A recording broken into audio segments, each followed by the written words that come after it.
Good evening, good afternoon, everybody, and welcome along to Football Commentary Live, the home of alternative commentary, where we take a look at how League One will end this afternoon as the third tier of English football comes to a close for another season.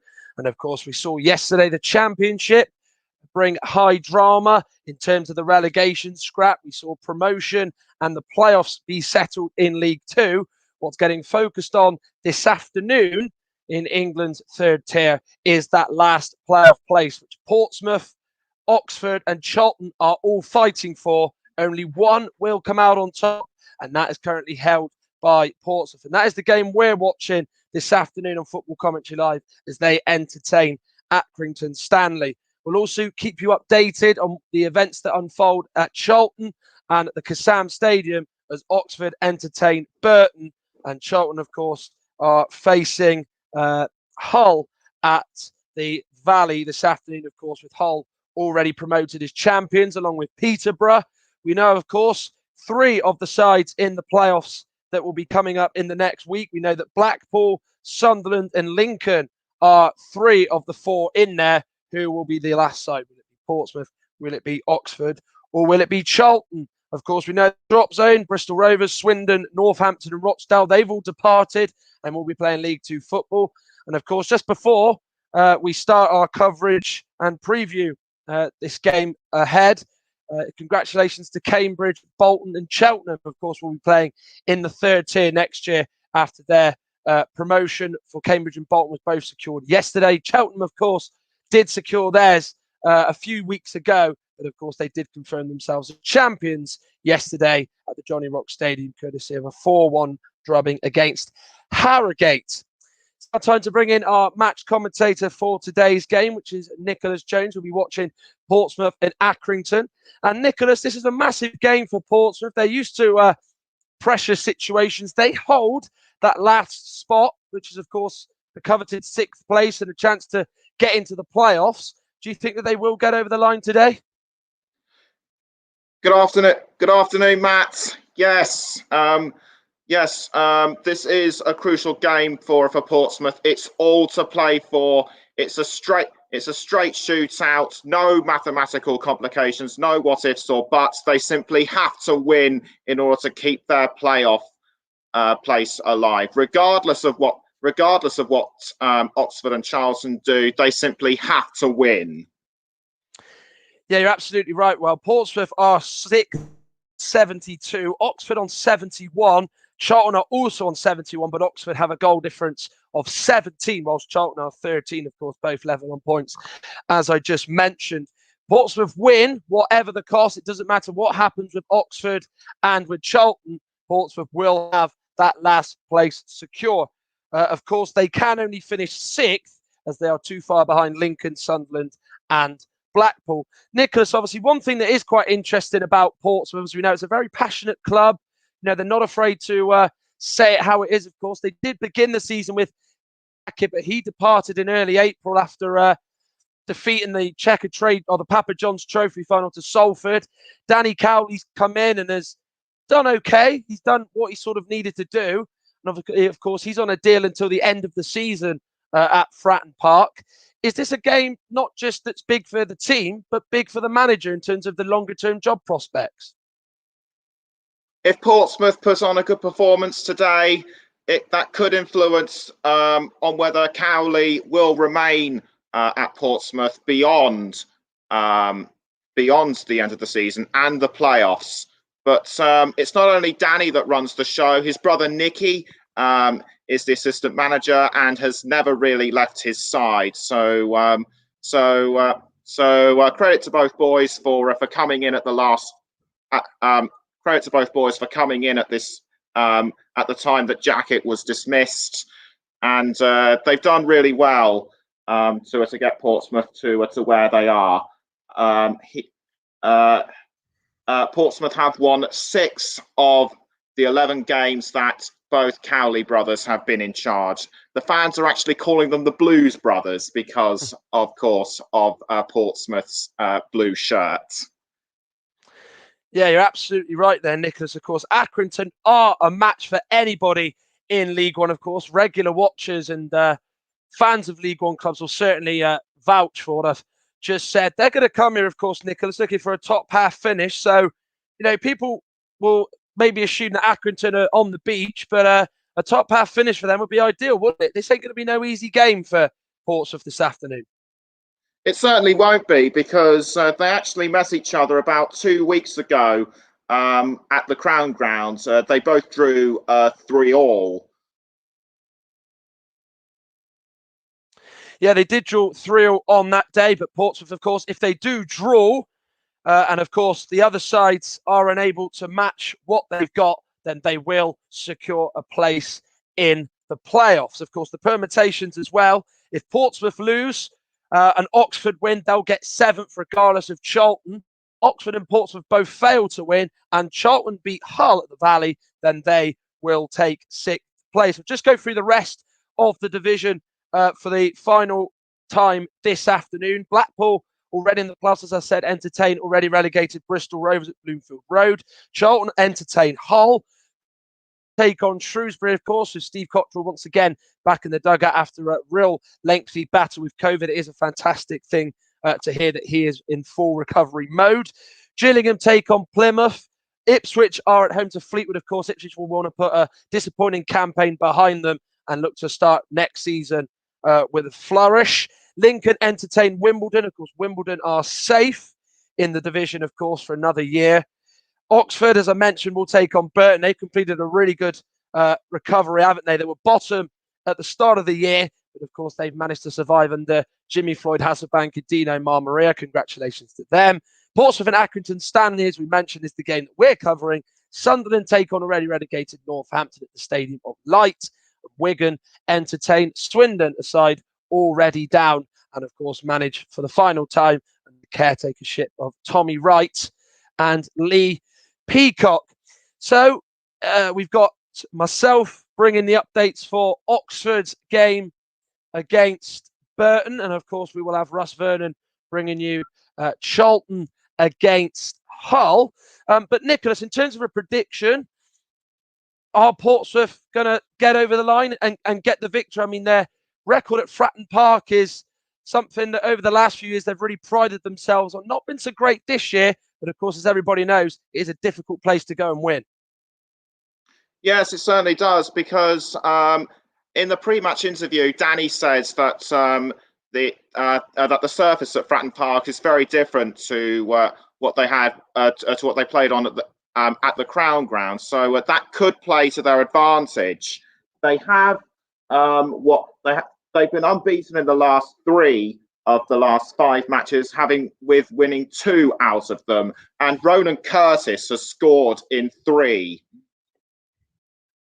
Yeah, Ronan Curtis is a fine player. Of course, he's been linked with championship clubs in the past, and he's even made a few appearances for the Republic of Ireland national team. And it is a beautiful day in Portsmouth, of course. Let's just hope that the sky matches what the atmosphere will be like on the pitch around about 2 o'clock, of course, as they hold that last playoff place. Accrington Stanley, as we know, Nicholas, are a side that many people still don't give them credit for. They're always going to be punching above their weight in mid-table in this division. John Coleman's been at the helm for a number of years. He's a club legend in his own right. What have you made of them this season in terms of their third year, I should say, in England's third tier? Well, the recent form hasn't been good. They've only won 1 out of their last 5, and it's actually John Coleman's second stint as manager. Been in there since September 2014, and his first stint was from May 1999 to January 2012. That was when he took them from non-league to a league club. Yeah, he certainly did. And then, of course, his second spell, he came in and has taken them to new heights. He brought the League Two Championship with him in 2018, and since then they've been pretty solid in this division. Nicholas, I know that sometimes giving score predictions is something that can make commentators and pundits look bad, but if you were to put your money where your mouth is, what would you say the scoreline would be in this game? Given the form of the two sides and doing your research as you do as a commentator, how do you see it playing out? If I was to make a straight bet, I would have to go for a Portsmouth victory, given the fact that they've won given the fact that they've won 2 out of the last 5. But I wouldn't bet against Accrington holding them close. No, absolutely. And just before the two sides come out, Accrington Stanley do have a couple of danger men in their team. They've got the likes of Colby Bishop and Dion Charles, who are 2 players that have really stood out at Accrington this season. And they're going to be 2 players that Portsmouth defenders are going to have to keep their eyes on this afternoon, aren't they, Nicholas? Certainly, yes. Certainly, yes. Dion Charles, 20 in all. He could be a really big threat to them, but Portsmouth have got their own threats in John Marquis with 16. Yes, they absolutely have. John Marquis, of course, who arrived for big money a couple of years ago from Doncaster. Had a really poor first season before it was cut short, but his second year has made sure that he has recouped, you could say, some of the fee that was paid for him, which for the 3rd tier was quite an exorbitant amount of money. It is interesting with Portsmouth. Obviously, they've got a fan base that demands Championship football. The size of the club, of course, everybody knows 13 years ago they were getting their hands on the FA Cup in this month. It's a club, you could almost say, Nicholas, is a bit of a sleeping giant, isn't it, for a lot of the people who might be listening that might actually not know a lot about the history of Portsmouth. But it's quite a glorious one, isn't it? And they've come from the doldrums, come from the depths of despair to get to a position now where they're financially stable and they're year on, year out challenging for promotion out of League One. They've got to try now. You feel 3rd time lucky to get into the Championship. Absolutely, absolutely. And if that wasn't enough, the chairman of the club is former Disney CEO Michael Eisner. So he could be spreading a bit of magic around. I know it certainly got you excited when we were chatting about it this week, wasn't it? The fact that Michael Eisner, of course, used to be the owner of Disney. The Accrington Stanley players have now entered the field of play, of course. Remember, just before I do head over to Nicholas, 3 sides involved for that last playoff place. Oxford and Charlton and Portsmouth are the 3 involved. Charlton at home to Hull, which we'll be bringing you updates on during this match. And, of course, Oxford are at home to Burton. Out come the host Portsmouth, the side who's sitting 6th. And this is the game that we're covering. It's now time to head over to Nicholas Jones, who's bringing you the match from Fratton Park. It is Portsmouth against Accrington, and Nicholas Jones will take you through the first half. Thanks, Matt. All the players are now going on the pitch. This is D-Day for Portsmouth. They simply have to win this one, and the Portsmouth players making their way onto the field right now. And I'm just going to go through the lineups as the players sign themselves up. For Portsmouth, we start with Craig McGillivray in goal, and it's a 4-2-3-1 lineup. The 4 defenders at the back are Callum Johnson, Jack Watmore back from a 4-match ban, Paul Downing and Lee Brown. The two further ahead are the captain Tom Naylor and Ben Close. The 3 up front are Ronan Curtis, Ryan Williams and Marcus Harness, and on his own at the front is John Marquis. For Accrington, Toby Savin is in goal. The 4 defenders, Harvey Rogers, Ben Barkley, Michael Nottingham and Cameron Burgess.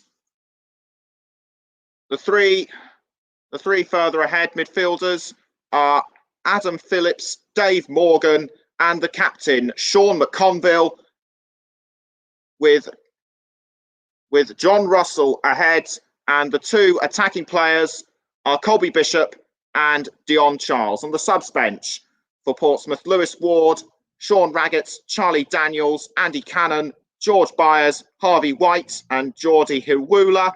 And the substitutes for Accrington, Jack Buckley, Paul Smith, Tom Scully, Harry Perrett, Stephen Sammer, Lewis Mansell and Dan Martin. Danny Cowley, what must be going through his mind right now? He has to win this one, and the players are all gathering around the centre of the pitch to honour a recently departed Portsmouth player who passed away on Tuesday, Alan McLaughlin, who made 350 appearances for the club and former Republic of Ireland international.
Nice tributes to Alan McLaughlin, and our thoughts at Football Commentary Live go out to his wife, Debbie, and his daughters, Megan and Abby, and all the rest of his family and friends. We wish them all the best from everyone at Football Commentary Live. The players now getting into a huddle, and all the tactics have been discussed, and they're all getting ready to go into position. John Marquis, the danger man for Portsmouth, 16 in all competitions. And before the game kicks off, just want to say a happy Mother's Day to my mum from California, has been in Britain for over 30 years. And the players are now taking the knee for Black Lives Matter in a sign of unity and solidarity. There they go. And it's going to be Portsmouth who will kick us off, wearing the blue shirts, the white shorts, and the red socks, and Accrington wearing the red and shirts and shorts and the white socks. Any second now, the game kicks off, and we are underway at Fratton Park, and it's Portsmouth in the early stages of possession. Johnson crosses to Marquis, but was almost picked up by Ryan Williams, but Accrington were there to clear it away. And our referee is Sam Perkis. It's his 32nd match in total, his 17th match in League One. Has dished out 78 yellows and 8 reds. Portsmouth now back in play with Marcus Harness, but has now gone to Paul Downing. Now Ronan Curtis, intercepted by Accrington, and it looks like it was going to be Colby Bishop, but Portsmouth were too quick. Portsmouth now in play with the ball. And good cross to Harness. Marcus Harness passes to Ben Close, but Accrington are quick to take the ball away from them. Shouts from a foul from the Accrington players, but nothing doing.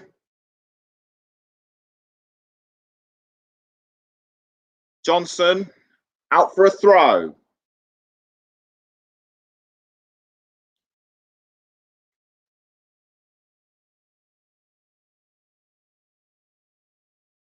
And the throw-in will be taken by Accrington Stanley, which they've done just now. Naylor, the captain, now it's gone to Sean McConville. Harvey Rogers.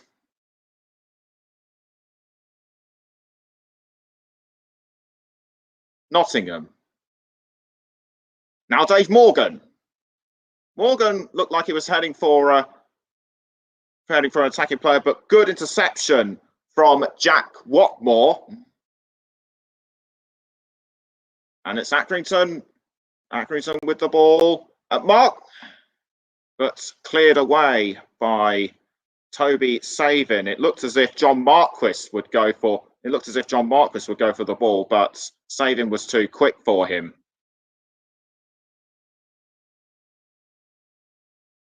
Ball is booted out by McGillivray.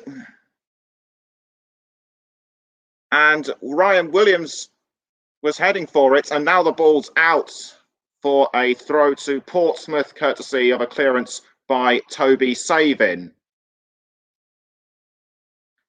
And Russ Vernon has put in forward that Ipswich are 1-0 up against Fleetwood. The score courtesy of James Norwood. Just to remind you, Russ will be covering updates for Charlton, and Matt will be covering updates for Oxford. Still 0-0 at Fratton Park. Just over 3 minutes played.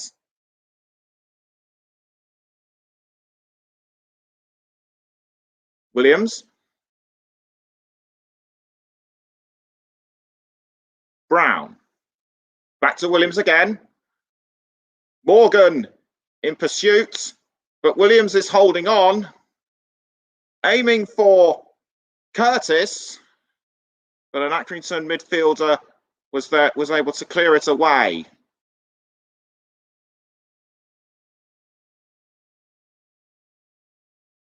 Excellent cross, but the ball has gone out for a throw.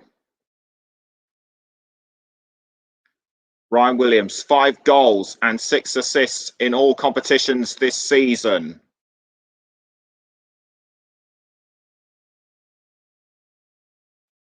Throw taken by Accrington, but Portsmouth are too quick for them. Back to McGillivray.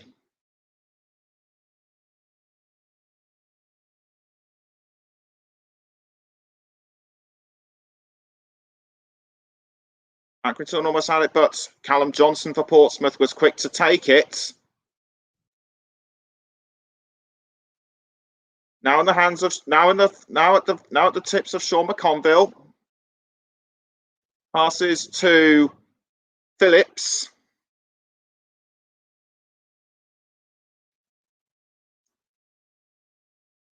But intercepted now by Marquis. Marquis crosses. Now Marquis has it, but cut off by Toby Savin. It's difficult to say who has created the most chances. Was he almost offside? He might have been if he'd been a fraction ahead. Curtis crossed to Marquis. Marquis looked like he was aiming for goal, but Savin was too quick for him. It's now a corner to Portsmouth. Can they make something out of this with nearly 6 minutes to play? Corner kick taken, and great save by Toby Savin. And Doncaster have gone 1-0 down against already promoted Peterborough, courtesy of Mo Isa in the 6th minute. Marquis for Portsmouth. Pushed down by Cameron Burgess. Little bit needless, but don't think it was worthy of anything. So the ref has not booked Burgess, and it's going to be a free kick to Portsmouth with Ryan Williams to take.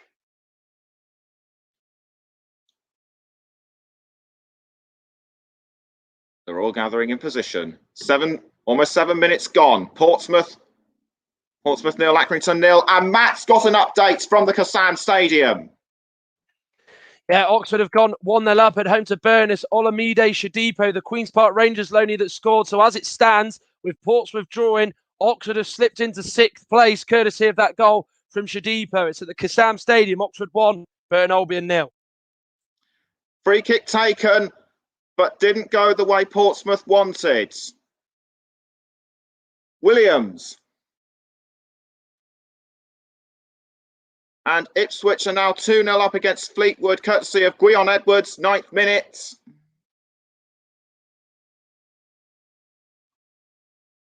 Portsmouth get ready to take another throw in from Johnson. Johnson was almost heading for Williams, but intercepted by John Russell. And as it stands, if things stay as they are, Portsmouth will lose out on the final playoff place. They're still holding on. Niall Mason has extended Peterborough's lead over Doncaster. Headed by Paul Downing.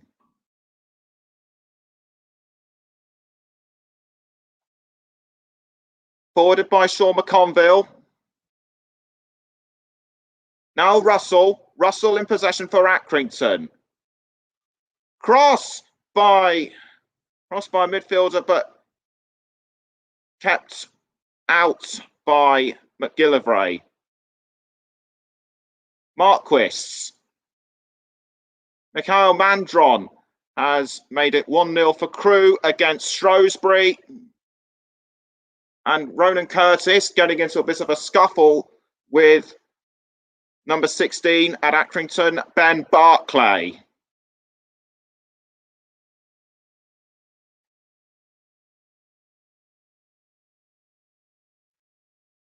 John Coleman, the Accrington manager, looks on.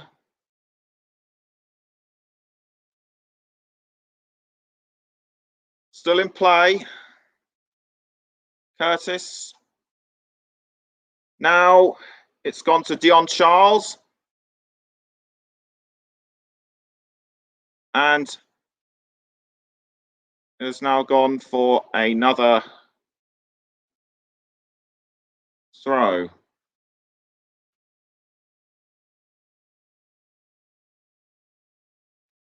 Despite not being in contention for a playoff place, Accrington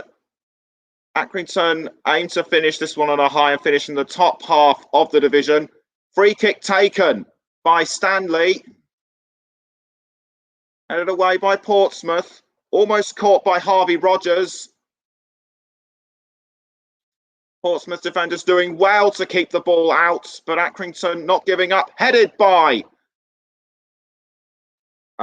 Cameron Burgess, but McGillivray quick to keep the ball out, and the ball has gone out for another throw. And Marquis would have been very close to it. And the latest in the Premier League, Brighton are 1-0 up against Wolves, courtesy of Lewis Dunk in the 13th minute.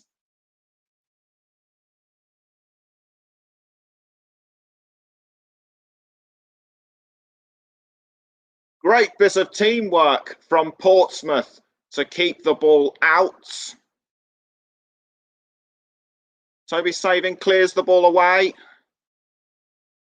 Colby Bishop was actually going for the ball, but the ball was too quick for him, and the ball was too quick for him, and it has gone out. Danny Cowley, what must be going through his mind right now? Only came in as a temporary replacement after Kenny Jackett's dismissal from the Papa John's trophy final, which they lost to Salford. Throw-in taken by Portsmouth to McConville, quick to take it away for Stanley, but out for another throw. There's his Danny Cowley talking tactics with his brother Nicky. Nottingham for Stanley. Now straight to saving. Marquis was running towards the ball. Forward cross by Naylor. The ball's gone out for a throw again, and it is going to be Ben Close to take it, which he does. Oh no, sorry. Another player was to take it. My bad. I missed out on that one. Anyway, it's Adam Phillips for Accrington, and the ball has gone out of play again.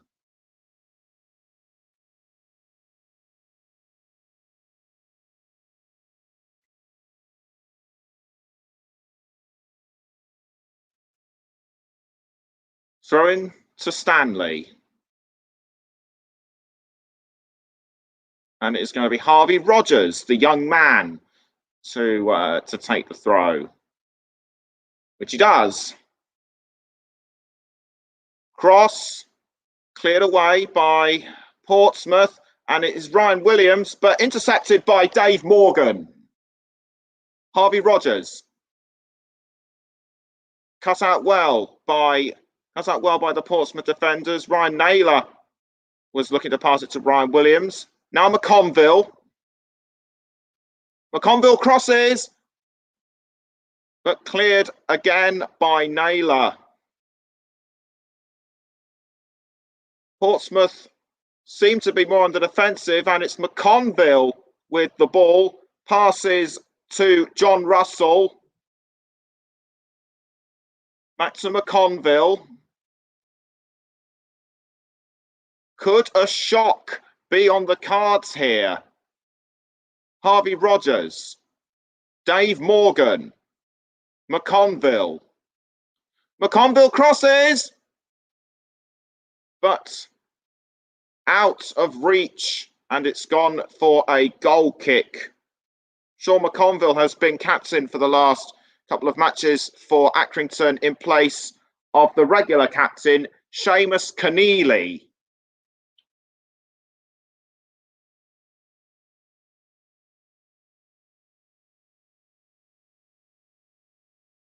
Goal kick taken for Portsmouth, but ball has gone straight out for another throw.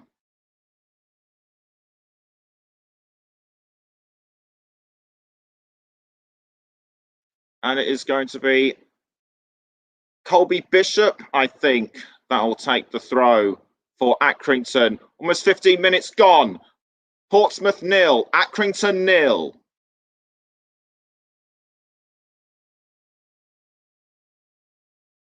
Williams passes to Lee Brown. Brown, Williams, pressured by Morgan, passes back to a midfielder. Now it's going to be Callum Johnson who will take the ball. Johnson again. He's aiming for Marquis, but saving too quick for him.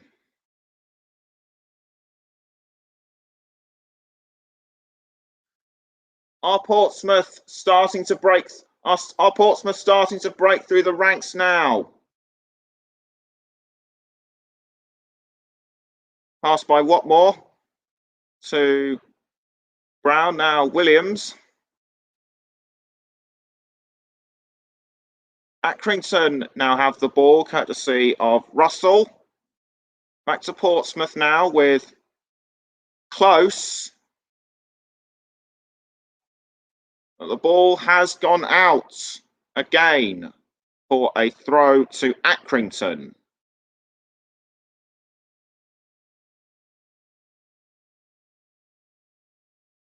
And Idris Kanu has extended Peterborough's lead over Doncaster to 3 in the 16th minute. Throw-in taken by Accrington.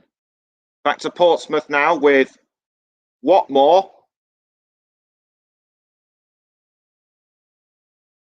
Cleared by Savin. Now Williams. Close. Back to Close again. Ben Close was aiming for Rowan Curtis, but he couldn't get there in time. So it's still 0-0 between Portsmouth and Accrington at Fratton Park, and McConville has been fouled. It might have been from yes, it was Marcus Harness, and Curtis Tilt puts Wigan 1-0 up against already relegated Swindon. And it looks as if Marcus Harness will get a yellow card. Sam Perkis is making a note of it. And yes, Harness has been shown a card. That challenge on McConville was rather reckless, even though he was going for the ball.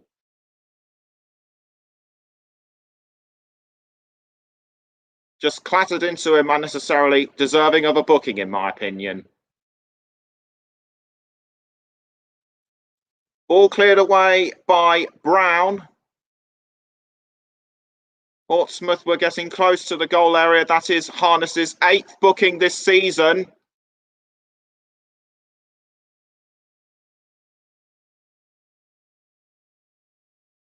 Both teams appear to be having their moments of attacking in front of goal, but neither team has managed to get the ball in the net so far. Goal kick to Portsmouth. Cleared by McGillivray. Headed by Curtis. Naylor. Looked like it was going for Marquis. Crossed by Harvey Rogers. And he's going for Colby Bishop, but Watmore was too quick for him. Cleared by McGillivray. Naylor. John Charles looked like he was going for the ball, but the Portsmouth defence doing really well to hold him off. Cleared by Brown. But a mistimed header from Charles has put the ball out of play. Would Charles have been offside? It doesn't matter because Portsmouth were quick to hold him off. Great bit of teamwork between Downing and Brown. Naylor. Crossed by Harness. And the ball out of play for a throw to be taken by Johnson.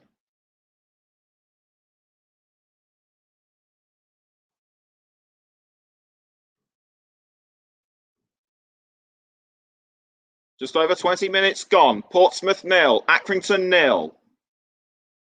Williams cleared out by Morgan, and Mikhail Mandron has added to Crew's lead over Shrewsbury and has put them 2-0 up in the 21st minute.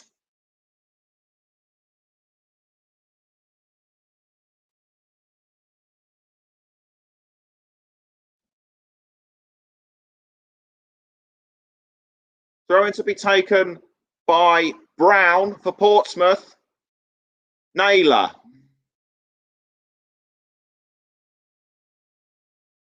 Almost caught by Harness, but the ball out of play again. Johnson with the throw. Harness. Looked like he was about to cross to an attacking player, but Accrington were too quick for him. Almost caught by Watmore.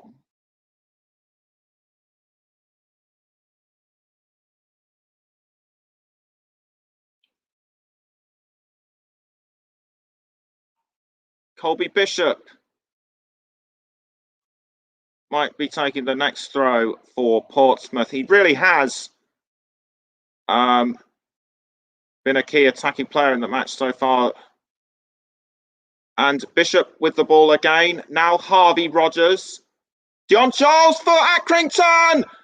And it's a goal! After 22 minutes, it's Adam Phillips who has scored. I did say a shock might be on the cards, and Accrington have certainly given Portsmouth one now. Great shot by Adam Phillips.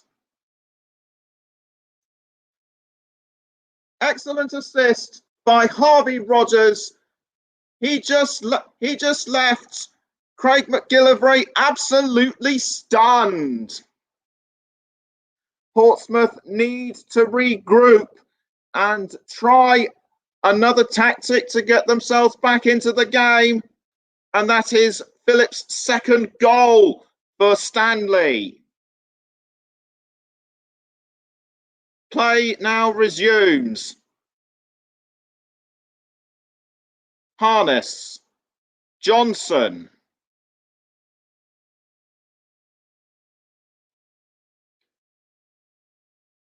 Curtis, and the ball has gone out of play.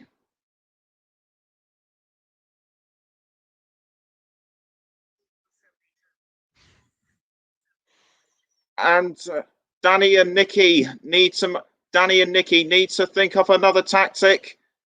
And it's a throw to Accrington.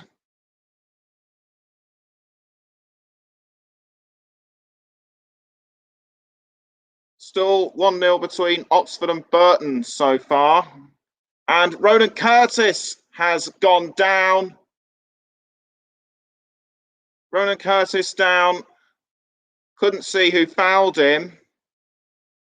And part of his shirt has actually been torn off. So one could assume that this does look nasty. And it was Ben Barkley who rammed into him.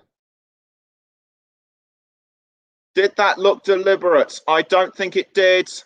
But Curtis seems to be in a lot of pain. The physio comes over to have a look. And if he is in that much pain and has to be taken off, then that is a real blow to Portsmouth's playoff chances. They're stitching the... It looks like the physio is stitching the shirt back together, applying a bit of spray onto his back, just to see what the problem is. But he's obviously been rammed very hard. Will Cowley have to make a substitute change? Danny talking to Nicky. They've done so well. They've done so well to take over the club at such short notice. And Curtis has obviously got back up, and the back of his shirt is in a right state. It's almost torn off. It's almost torn off half of the first one of his 11.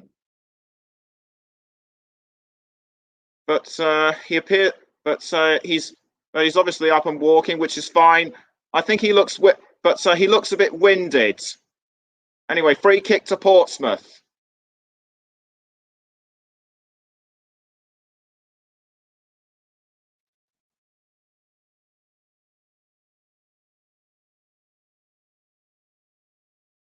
And free kick to Portsmouth taken. And Oxford are now 2-0 up against Burton. Matt Isles. Yeah, you're absolutely right. This feels like it's done and dusted, isn't it? And it's even more misery for Portsmouth, as it couldn't have got any worse for them. Maddie Taylor's made it 2-0 at the Kassam. He just got in the right position just to head it over the Burton goalkeeper and to give them a 2-0 lead. As it stands, Oxford are heading into the playoffs. Oxford 2, Burton Albion 0. Yes, good for Oxford, bad for Portsmouth. And Vadine Oliver has made it 1-0 to Gillingham in their match against Portsmouth in the 28th minute. Goal kick for Portsmouth taken by McGillivray. Morgan. Headed by Watmore. Nottingham.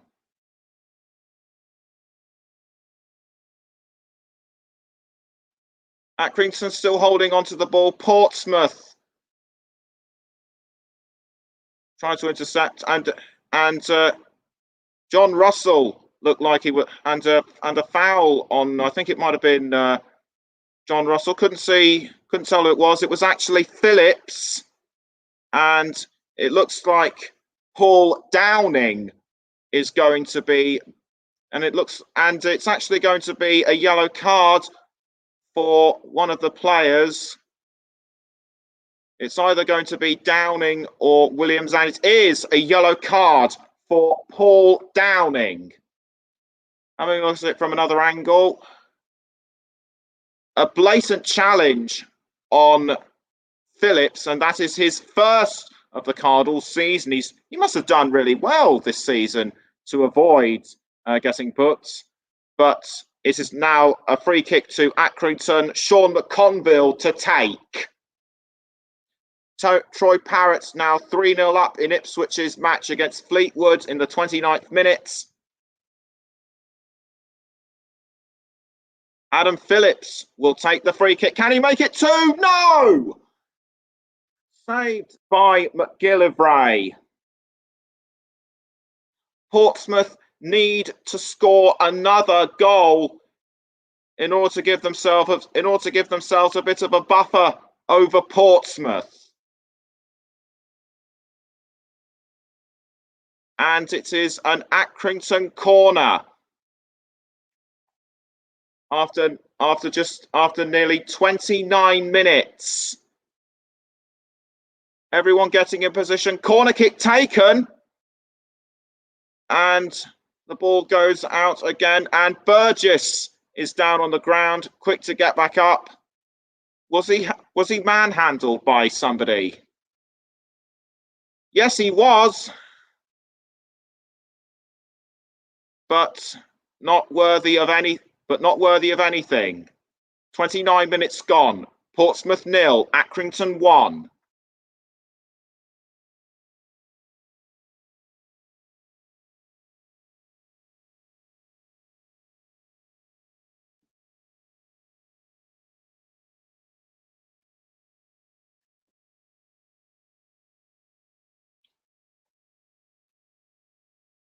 What more? Caught by Accrington, that was Morgan to McConville. McConville now passes to Charles. Holds on. McConville again. Caught by McGillivray. Looked like another Accrington player was going for goal. But McGillivray was too quick for him. Michael Nottingham was almost going for the ball. Marquis, but it's now gone back to Toby Savin. Portsmouth really need to pull something out of the bag. McGillivray has kept 17 clean sheets in all competitions this season.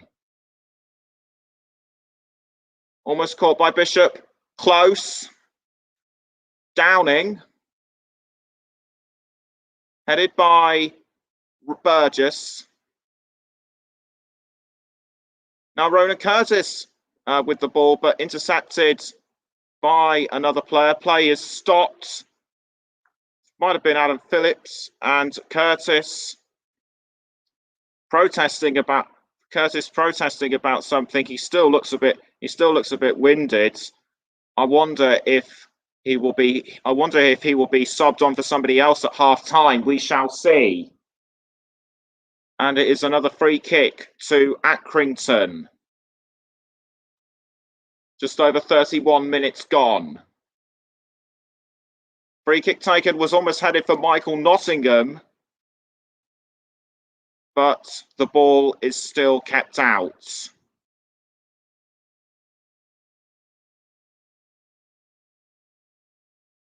Lovely free kick, but it didn't come off.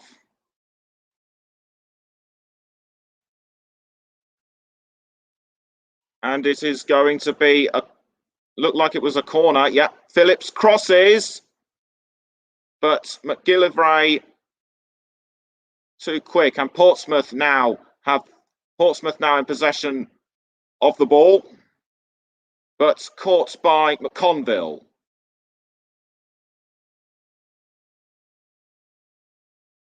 Great interception by Portsmouth to keep the ball away from Stanley. Now it's Naylor, the Portsmouth captain. What more? Back to McGillivray. McGillivray clears. But intercepted by Nottingham. Almost taken off by Curtis. Crossed by Barclay. Straight into the arms of McGillivray. Rolled out to Downing. Close. What more? The Accrington forwards looking menacing, looking dangerous in front of them. But a Portsmouth player has been fouled, and it looked like Michael Nottingham fouled him. It looked like Marquis went down. Nothing given in terms of a card. Nothing given in terms of cards. But there will be a free kick to Portsmouth, which it is. And it will be Ben Close to take the free kick.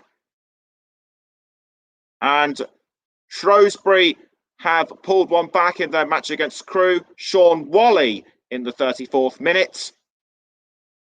Harness to Johnson, back to Harness. Now Downing. Watmore crosses, but Accrington too quick for him. Nottingham. Marquis looked like he was going for it. And in the last 10 minutes, it's been action for most of the time in front of the Portsmouth stand. 39%, well, only 2% in front of Accrington's goal. Curtis fouled again.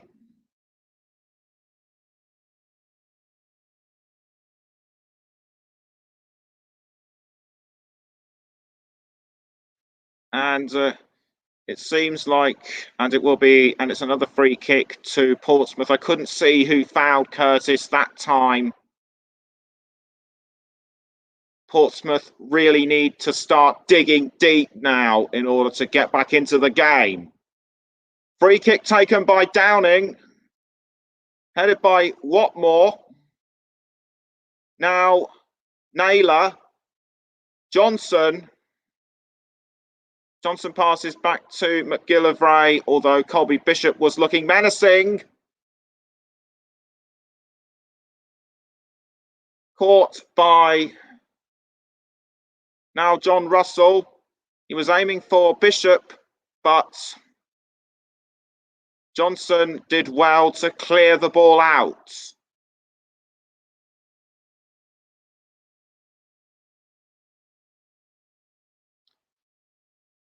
And as things stand, still 2-0 between Oxford and Burton.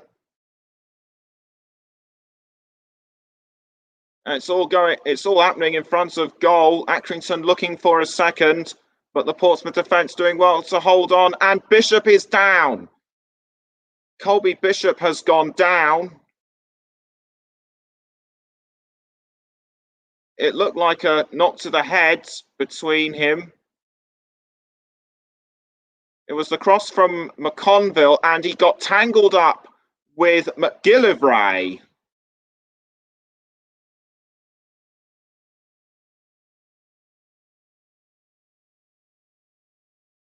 Yes, it was with McGillivray, but Bishop is back up on his feet. McGillivray hasn't been booked, and it is a goal kick to Portsmouth. Pass to Downing. Johnson. Now Accrington back in play. And the ball's gone out for another throw. And the throw-in is to be taken by Burgess. Just over 37 minutes gone. Portsmouth 0, Accrington 1. Colby Bishop was going for the ball, but was held off by Johnson.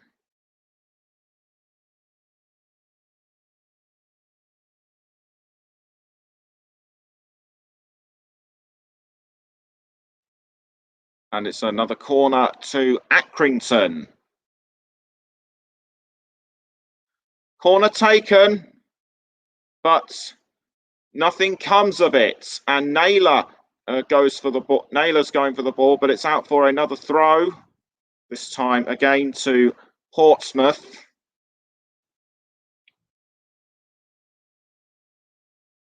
Way things stand, it will go in Oxford's favour. In terms of promotion, Charlton yet to score against the champions Hull.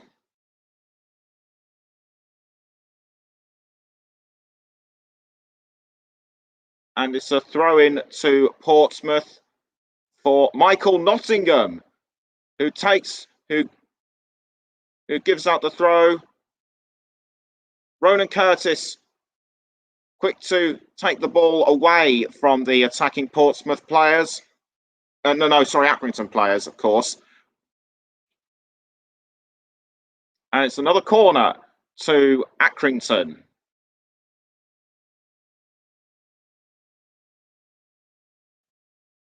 And it will be McConville to take the throw.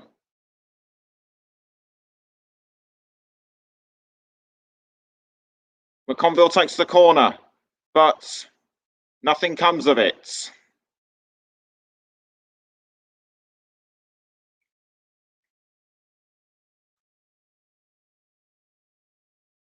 Corner taken, and it looks like Burgess was about to head it in, but Naylor got in his way.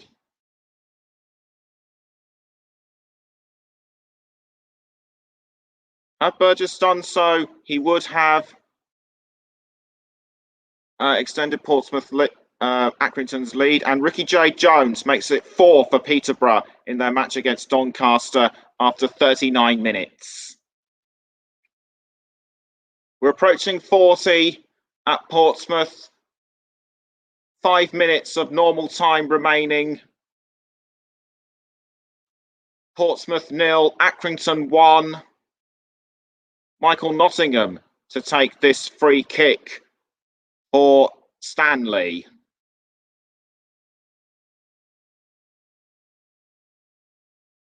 Free kick taken.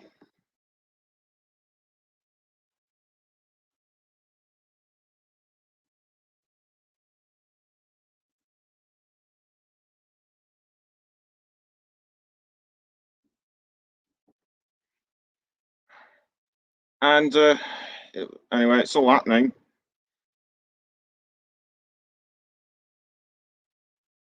Portsmouth now in play with Harness. Watmore. But he's given it away to Dion Charles. Charles holds on to the ball. And he's going for Adam Phillips, but Lee Brown holds him off.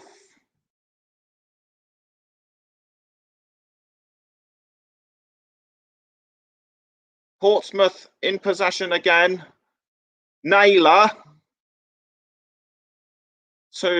but caught by Russell. Now Phillips.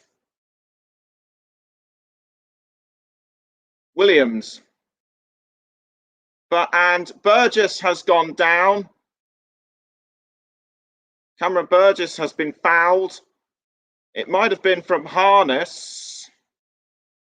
And Daniel Udo has levelled between Crewe and Shrewsbury after 42 minutes. It's now 2-2. And the foul was taken again. Yes, it was by Harness, and a boot went straight to his nose. Burgess is holding his nose. He must have a nosebleed. Yeah, it's actually a minor cut to his nose. He made a rough challenge earlier on in the first half. Did did harness. Will he be sent off?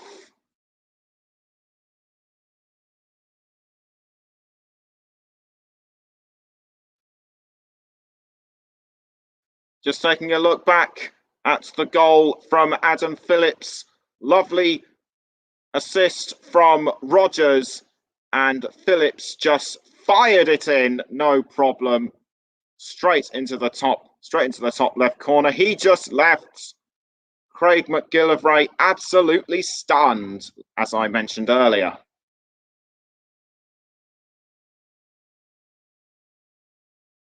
If things stay as they are, Portsmouth will have to go into the halftime interval to discuss fresh tactics and any new ideas they might have for the second half. Close. Naylor.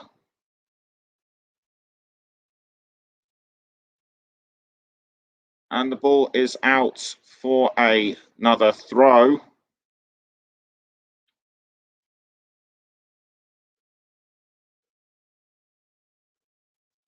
And it is going to be a throw-in from Cameron Burgess. Burgess takes the throw. Almost caught by Watmore. Bishop. Ball out for another throw. Almost 2 minutes left of normal. Just under 2 minutes left of normal time. Burgess to take the throw. Looks okay despite the cut to his nose. Cleared by one of the Portsmouth defenders, going for Marquis, but Nottingham quick to hold him off. And the Premier League match at half-time between Wolves and Brighton. And it is Brighton who are ahead of Wolves at the Molineux. Marquis almost had the ball. Gone back to McGillivray.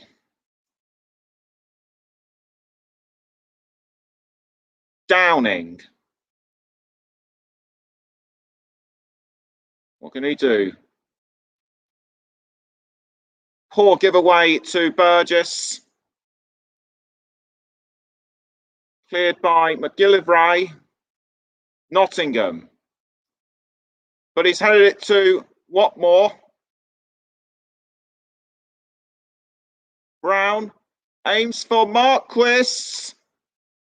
No, sorry, Curtis. And it is caught by Savin. And there's going to be an additional period of 3 minutes. 3 minutes of stoppage time at Fratton Park. Portsmouth 0, Accrington 1. Colby Bishop now with the ball for Accrington.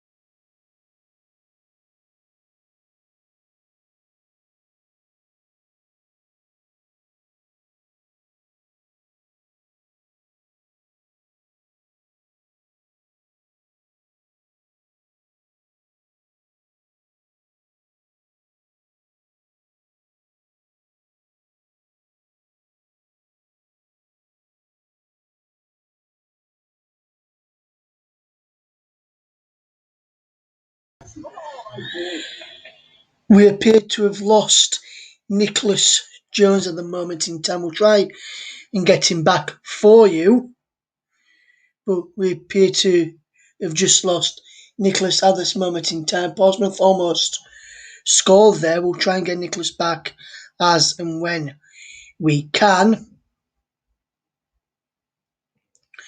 Do bear with us as we try and reconnect to Nicholas Jones.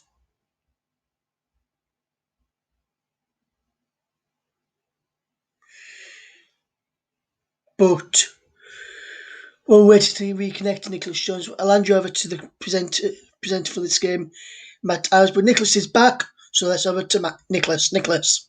Yeah, sorry about that. Technical problems, lost a bit of power, but had to recharge. Anyway, so we're almost at the end of the three. We're almost at the end of the extended first half period, and Portsmouth will need to Portsmouth will need to find some fresh tactics and other ideas they haven't tried for the second half.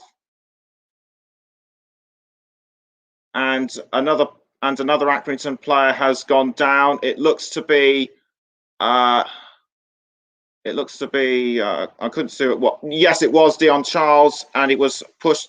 And he was pushed to the ground by Paul Downing. Couple of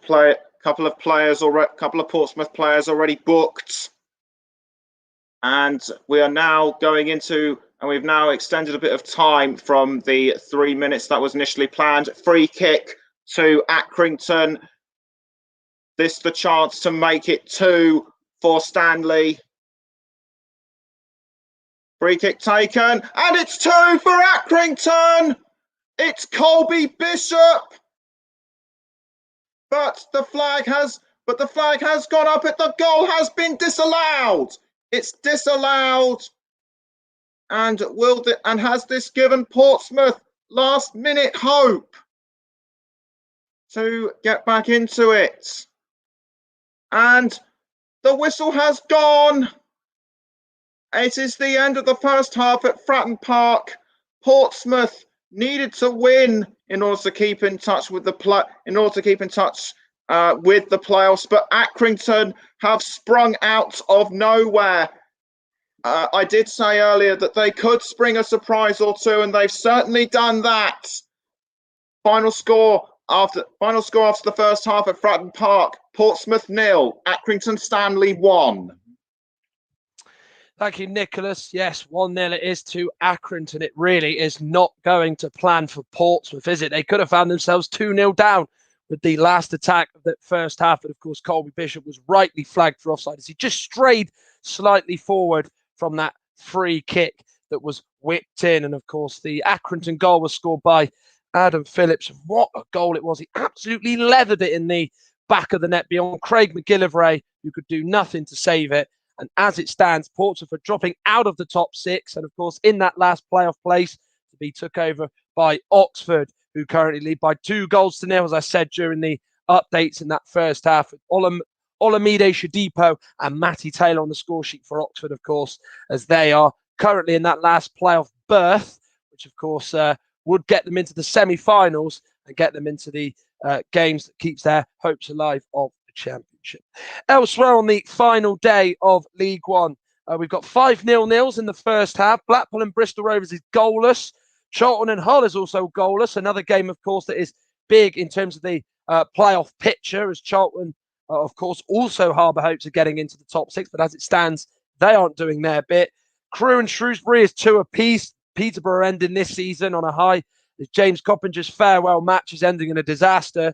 This side of 4 goals down at the keep note to Peterborough. Gillingham are 1-0 up at home to Plymouth at Priestfield. Ipswich are ending the season well. They're 3-0 up against Fleetwood, who you could probably say are on the beach. Lincoln and Wimbledon is goalless, as is MK Dons and Rochdale. As I said, Oxford are leading Burton by 2-0. Portsmouth and Accrington is 1-0 to Accrington, as it's going really against the tide and against the script at Fratton Park. Sunderland and Northampton is goalless, and Wigan lead Swindon by 1-0. Of course, we saw other games being played this afternoon. The Premier League, as mentioned by Nicholas, it is currently Wolves 0, Brighton 1. Brighton with a win today can mathematically secure their place in the Premier League for next season, and they are doing just that with that goal from Lewis Dunk that would pretty much put them out of sight of Fulham and would put them into 14th place. Manchester United take on Aston Villa. That gets underway in an hour and 10 minutes time. Of course, it's the start of what a hectic week for the Red Devils. West Ham Everton at 4:30, and then Arsenal West Brom ends this evening's action in the top flight with a 7 p.m. kickoff. Of course, yesterday in the EFL, we saw the Championship final days and League Two as well. Of course, the Championship was a real nail-biter, wasn't it? Rotherham looked like they had secured an unlikely survival, but they drew against Cardiff in South Wales, which means that they are relegated back to League One from whence they came from. It got up to a brilliant start when Lewis Wing scored before Marlon Pack's equaliser condemned the Millers to the third tier. Derby and Sheffield Wednesday were the other two sides involved. That was a 3-3 draw, which was an absolutely staggering game of football. Of course, it went topsy-turvy, but of course, Derby just about got over the line as Wayne Rooney, in his first managerial stint, has kept Derby in the Championship at Sheffield Wednesday's expense, who go, of course, at the bottom of the Sky Bet Championship, with Rotherham and Wickham leapfrogging them on the day. In the Championship as well, the playoffs, we now know it gets underway on the 17th of May as Bournemouth take on Brentford at 6 p.m. at the Vitality Stadium, and then Barnsley entertain Swansea. Yes, Barnsley, given what they had to do last year to even stay in the Championship, take on Steve Cooper's Swans. As it stands in League One, it will be Oxford who will be entertaining Blackpool at the Kassam Stadium. And then, of course, it will be Lincoln who entertain Sunderland. Blackpool, Sunderland and Lincoln, as I mentioned, are goalless in that first half. And League Two's got confirmed yesterday. Morecambe will take on Tranmere with that game first from Prenton Park. And then, of course, it will be Forest Green who take on Newport from the innocent new lawn. And, of course, we hope to bring you that coverage on Football Commentary Live, every game from this season's playoffs in the Championship, League One and League Two. It's now time to bring in Nicholas Jones, who is just going to go through that first half with us. Nicholas, I mean, for Portsmouth, it was a big, big afternoon for them. It couldn't be going any worse for them. They're 1-0 down, and they nearly found themselves 2-0 down, courtesy of that Colby Bishop header that was ruled out. But on a massive day for them, they're really looking a shadow of what they're capable of, aren't they? They certainly are. I mean, they certainly are. I mean, for most, they certainly are. I mean, given where they've been all season, I mean, they just haven't been as consistent as we know them to be. But as I mentioned in the commentary, Danny Cowley needs to devise fresh ideas in order to keep them in contention for promotion. They've certainly had their moments of attacking, but they've never really come off. No, they haven't. I mean, the only real chances of note for the host was that big opportunity for Mark, which we saw Toby Savin save down low well, and then that cross that came in, which of course was dealt with well by the Accrington defence. But the visitors, who we did stress before, Nicholas, you and I, to the listeners, that they are a side who are a match for anybody in this division, and it's gone to show that, hasn't it, that they've gone to Fratton Park and not lied down at all. And you know, there's the term that often gets thrown around at this time of year, that they've almost got the deck chairs out and they're on the beach somewhere nice, but that's not the case with the Lancashire side, is it? No, it's not. They're a side not to be taken lightly, and Adam Phillips's goal certainly showed that when you play against a side like Accrington, you cannot be lax for one moment. Yeah, absolutely. You cannot be lax against a team like that, as you've rightly put there, Nicholas. A big 45 minutes for Danny and Nicky Cowley, of course, the two brothers, hoping to come up with the answers as Pompey's chances of getting in the playoffs are ebbing away by the second. Of course, we'll go to Russ Vernon in just a second. He could bring a little update on what's been happening at the Valley, is that Charlton and Hull is goalless. But of course, in the clips that have been in the Oxford game, they've, of course, are 2 goals up. Olamide Shadipo got them in front early on in the game. Of course, he managed to get on the end of a good cross from that right-hand side, which he tucked in low from about 6 yards. And then Matty Taylor got his name on the score sheet, Oxford's top scorer, profiting from a Burton block inside Burton's half to head over the Burton goalkeeper to give them a 2-0 lead, which, as it stands, is enough to put Carl Robinson's side into that last playoff spot. I will now go to Russ Vernon, who, of course, has been keeping tabs on the Charlton and Hull game. Charlton are 0-0, of course. Even if they are to win and Oxford win, it doesn't make a difference. But have Charlton come close at all to scoring, Russ?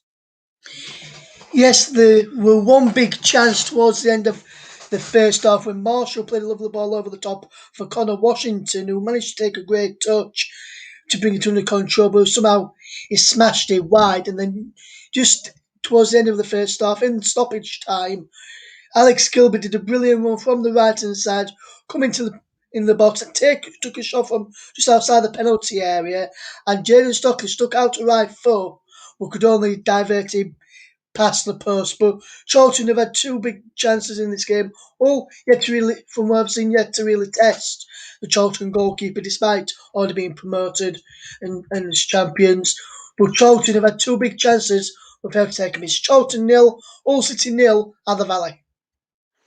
Yes, it is 0-0 in that one at the Valley, of course. Charlton managed by Nigel Adkins, a former Hull manager. He'll be hoping to get one over on his former club. That means that, of course, should Burn get two and Pompey's fail to win and Charlton win, they will be in the playoffs, of course, which they won 2 years ago to get into the Championship. Nicholas, more about the Portsmouth and Accrington game. I mean, if you were Danny Cowley in that dressing room, potentially the last 45 minutes of their season, and of course, should they go and get 2 goals in the second half, it will extend into the playoffs. What would your words be at halftime to those group of players who just haven't been performing today?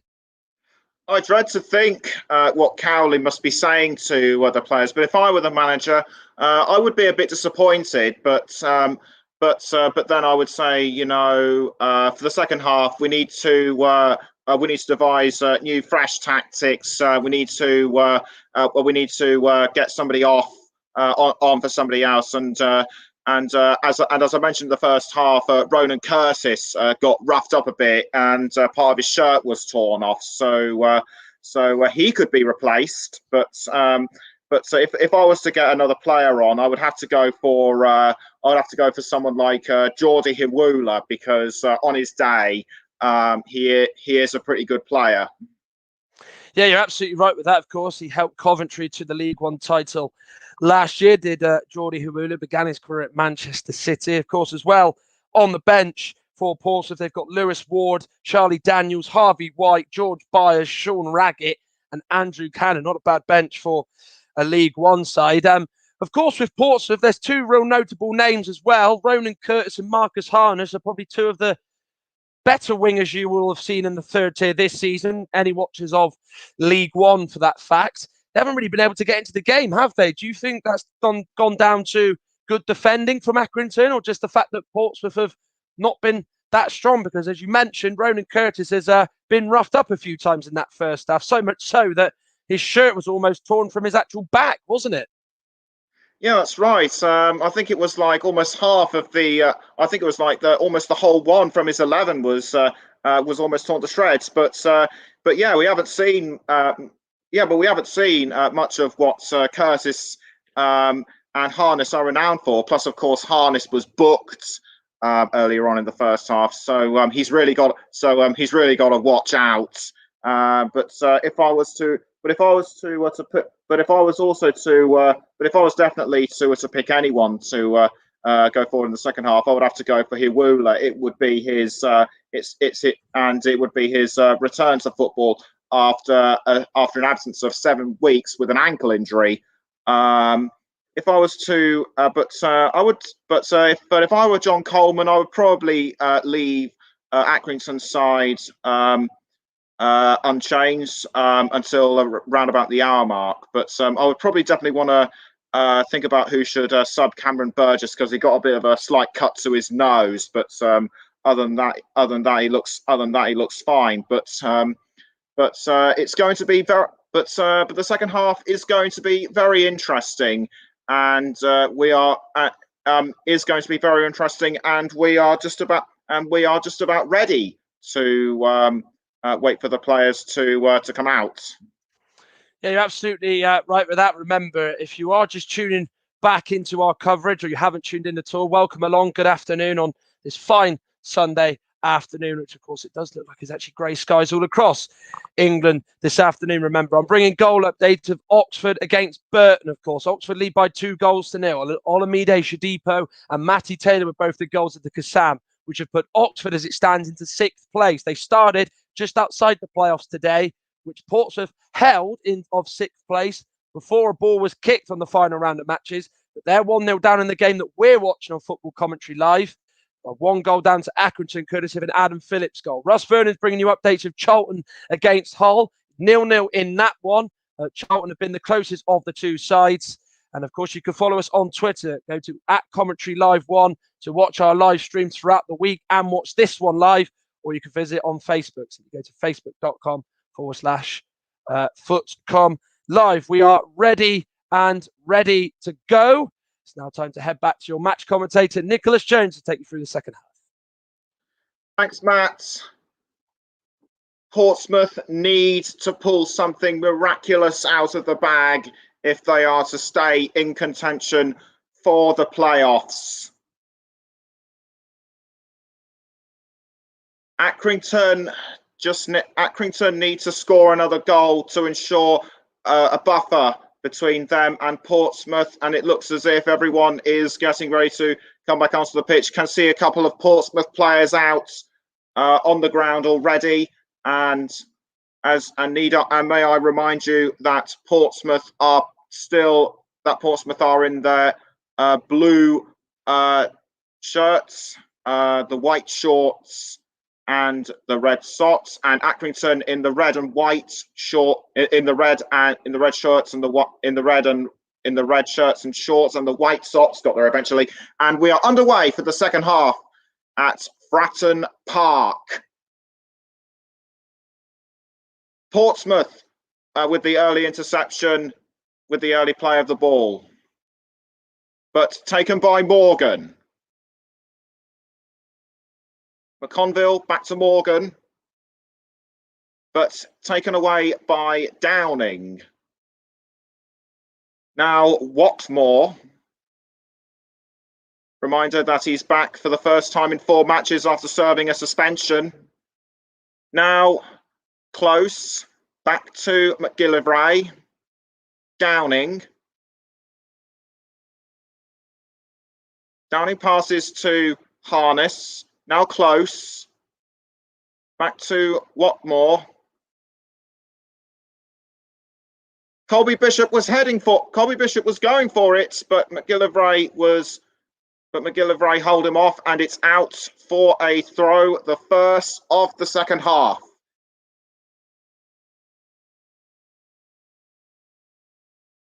Portsmouth with the throw. Naylor.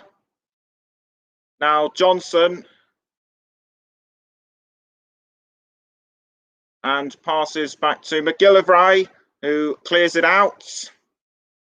And it was almost going for Curtis, but Accrington got there before he did. Watmore. Passes back to McGillivray. Phillips heading for Watmore, but the ball has been cleared away, and it looks like Ryan Williams is going for the ball. Back into possession of Accrington, now Portsmouth. Here's Close. Harness, back to Close. Johnson. Harness. Harness, he looks like Harness. I thought he was going to redeem himself from that yellow card he got earlier on, but no, the Accrington defence were too quick for him. Lovely play into Harness. He was heading for Marquis, but Accrington were too quick for him. And Harness tries again, but cleared away from the Accrington goal area. And Aaron Morley has put already relegated Rochdale 1-0 up away to MK Dons in the 46th minute.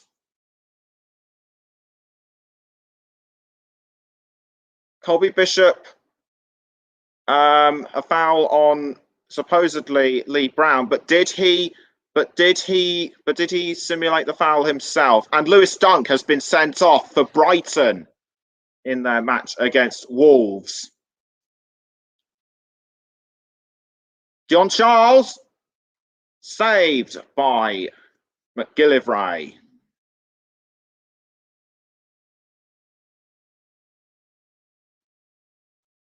Good assist by Phillips. Charles could have made it too, but McGillivray's reflexes were very rapid.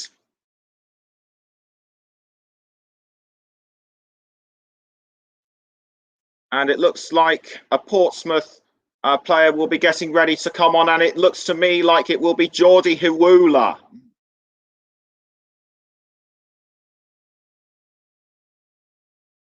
Portsmouth back in play with the ball, and it's Ronan Curtis with the ball. Curtis heading for Williams, but the ball misses. It's just wide. I think he was actually aiming for goal himself.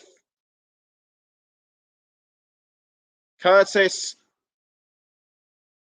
races through like he's afraid of nobody, but didn't quite make it. Brown. Downing. Now Johnson. Johnson to Close. Harness. No, Williams. Now Harness.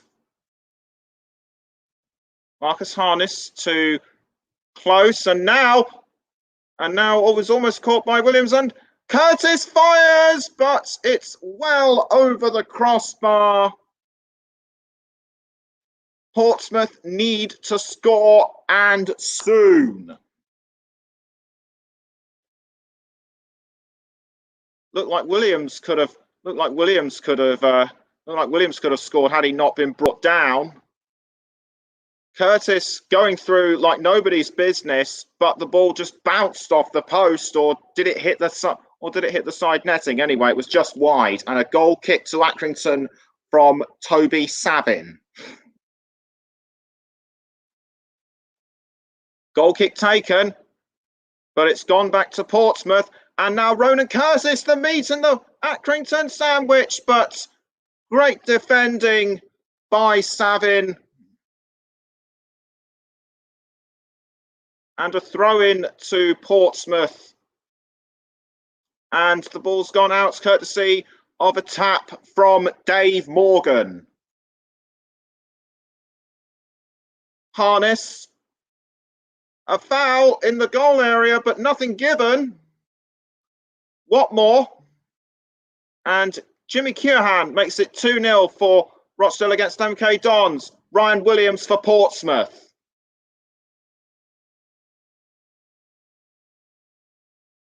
Harness was going for Williams, but McConville was quick to steal it off him.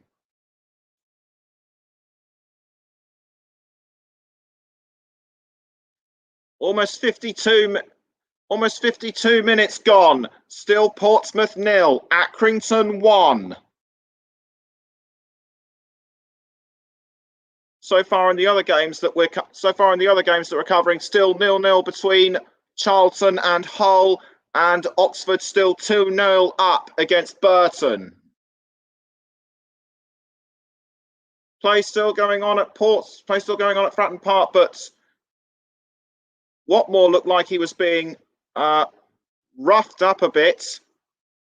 Brown to Marquis, to Harness, now to Ronan Curtis. Curtis, now Marquis, can he equalise? He couldn't. Williams, they're still not out of it, but that shot was too wide there. Curtis passed to Marquis, but Savin was quick, but Savin got in the way. I think he might be in pain or something. just collided with Marquis, but nothing given. Savin back on his feet, looks a bit winded, but I'm sure he'll recover very quickly. He's been very prolific in front of goal for Accrington so far today. And the ball just went straight into his chest. Marquis should have possibly fired from another angle.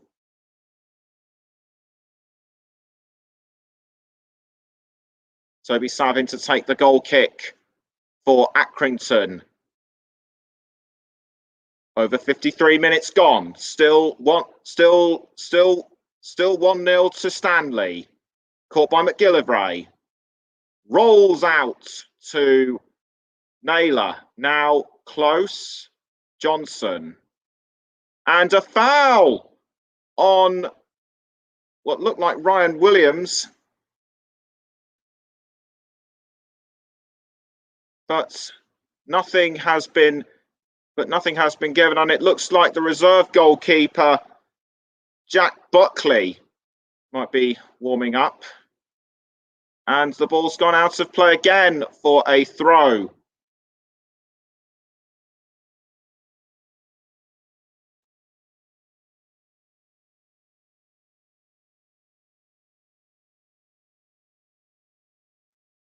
Savin psyching himself up, and it looks like George Byers will be coming on for Portsmouth as a sub. And Matt Isles has more news from the Kassam Stadium. Oxford now 3-0 up. Matt. Yeah, you're absolutely right, Nicholas. It is 3-0. It's Elliot Lee who's got the goal for Oxford. They're in the playoffs as it stands, unless Portsmouth can get 2. 3-0. Job done there. Burton, of course, already safe. They know their fate. And Oxford, as it stands, getting ever closer to carrying on their season. Oxford 3, Burton 0. This is really bad news for Portsmouth. They really need to come up with a miracle in front of goal.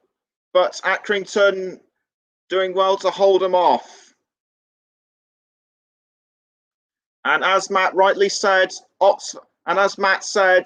Oxford will leapfrog Portsmouth if things stay as they are. Rogers was heading for Charles, but the Portsmouth defenders did well to hold him off. Now Watmore. Close passes to Marquis, who's given it back to somebody, but Accrington now have the ball, and Will Keane has put Wigan 2-0 up against Swindon after 56 minutes. George Byers looking to come on as the sub for Portsmouth. But Portmead now have control of the ball. Brown passes to Marquis, who slips up on a bit of grass. So poorly timed there. Now close to Williams, and was heading for Marquis. Now close. Ben Close for Portsmouth. Fouled in the goal area. Nothing given except for this throw-in.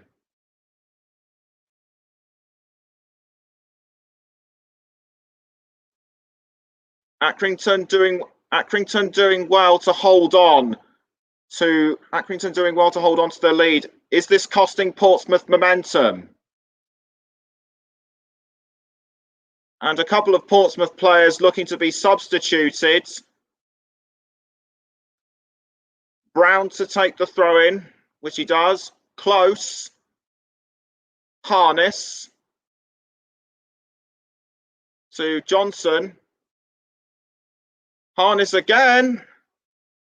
And saved by Savin.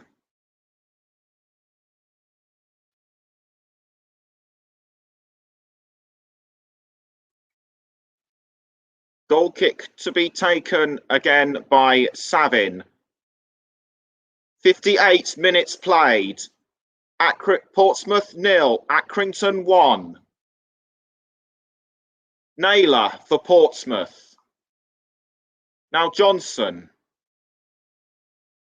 Johnson crosses, but the ball goes for Cameron Burgess. And the ball's gone out for a throw, and a substitute is going to be made, and it is going to be Harvey White to come on for Callum Johnson. On goes Harvey White.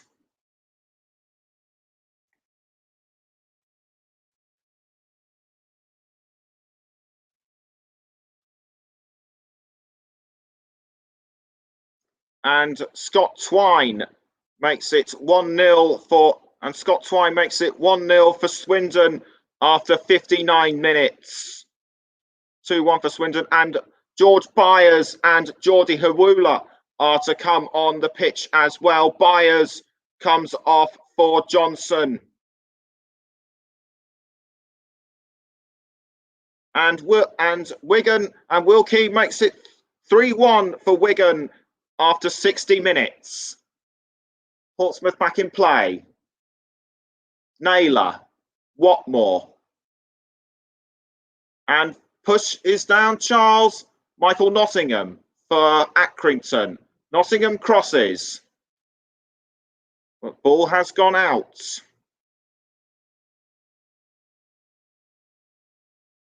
Out of play for another throw to Portsmouth. Cleared by Burgess. White almost had it.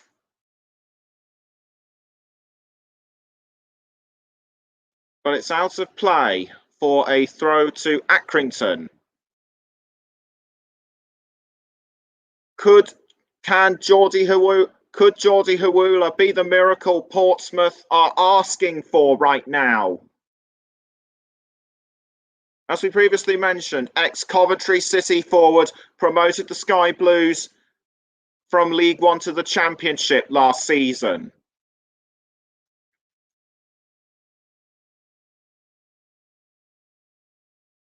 White had the ball, but pushed down by Burgess.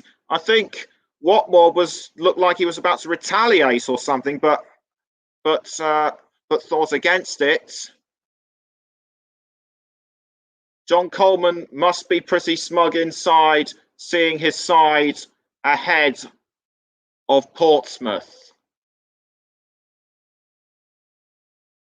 Naylor to Byers, back to Naylor.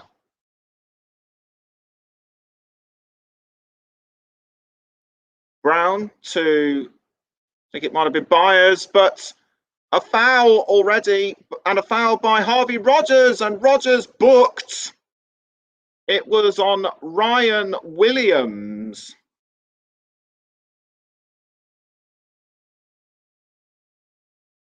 That was completely unnecessary. That was very unnecessary. And Phillips tackled Ronan Curtis, but Harvey Rogers booked for the 6th time this season, deservedly so, for a challenge that was blatant and a bit rude, I think. Free kick to Portsmouth.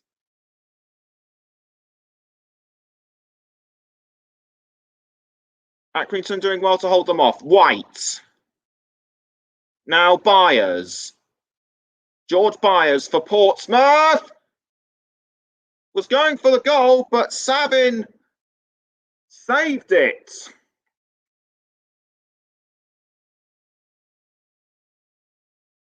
Great attempt at goal by Byers, but Savin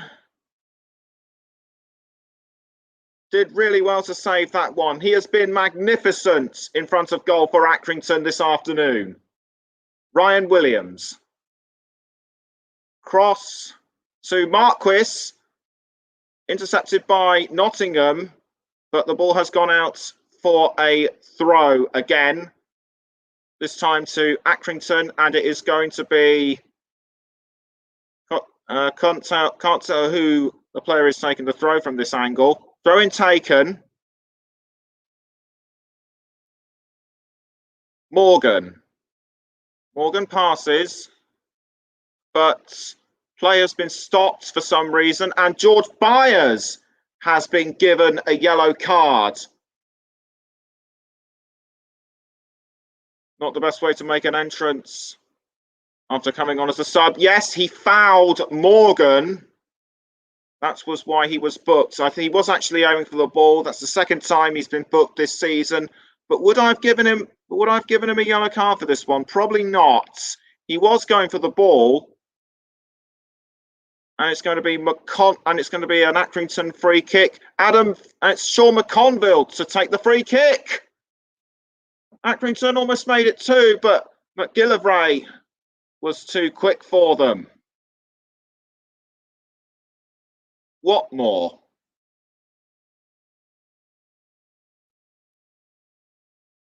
Now Byers passes to Marquis, but the Accrington defenders did well to hold off his shot at goal. Out goes the ball for another throw. After just over 64 minutes, Portsmouth 0, Accrington 1. Oxford still 3-0 up against Burton. Charlton still 0-0 against Hull, and it's going to be an Accrington substitution.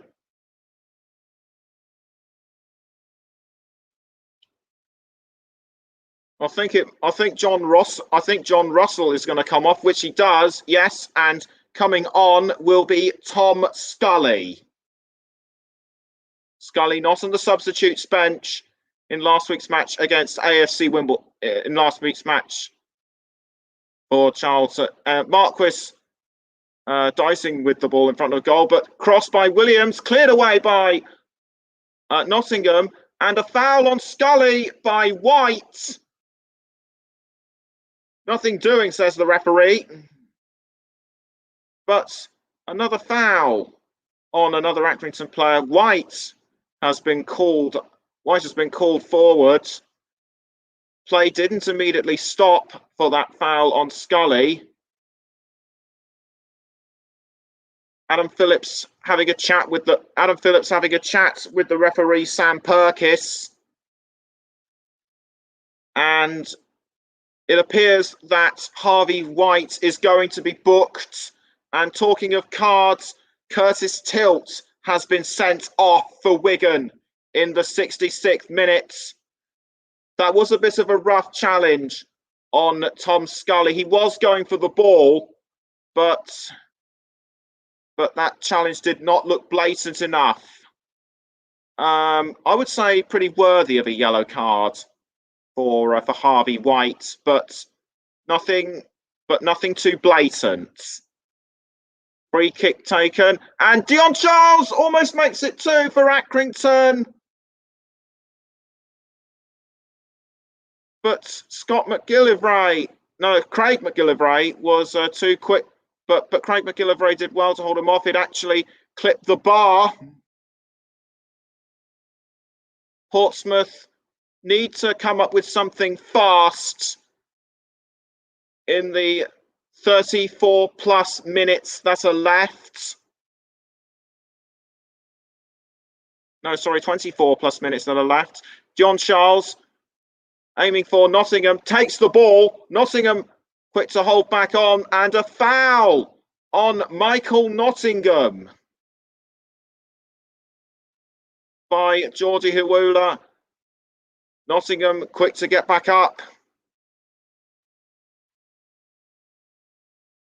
No card given by the referee. Let's have a look. Taking a look at this from another angle. Almost interception by Huwula, but fouls Nottingham. Nothing worthy of a card. Harvey White. George Byers aims for, and it looked like Harness was getting close to the ball, but ball's gone out of play. And it's going to be an Accrington throw, courtesy of McConville, which he takes.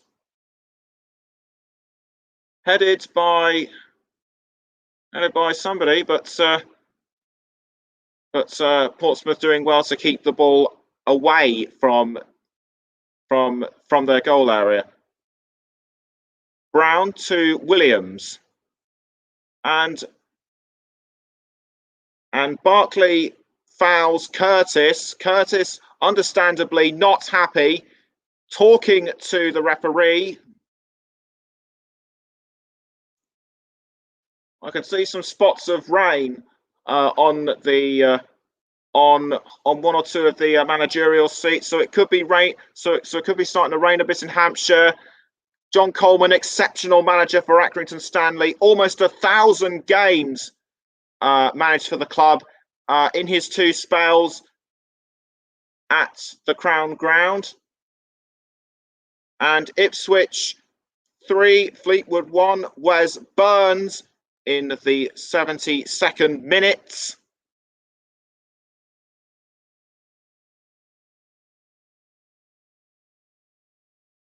And it is a corner to Portsmouth. Can they make something out of this? Corner kick taken, but saved by Savin. He has been exceptional in front of goal. He has been doing really, really well so far in this game to keep any Portsmouth chances out. Corner taken, but Savin very quick to intercept, and I just can't stop singing his praises. Cross by Phillips, aiming for Charles, but McGillivray quick to stop. But McGillivray quick to stop Accrington. Now White. Watmore. Back to McGillivray. McGillivray clears the ball out of his goal area. And it's gone to George Byers, but Morgan was quick to hold them off. And another goal at Molineux. Wolves are level against Brighton. But Portsmouth really need to pull something out of the bag in order to stay in contention for the playoffs. Time is ticking away for the Hampshire side, and it was Adama Traore in the 75th minute who scored the equaliser for Wolves.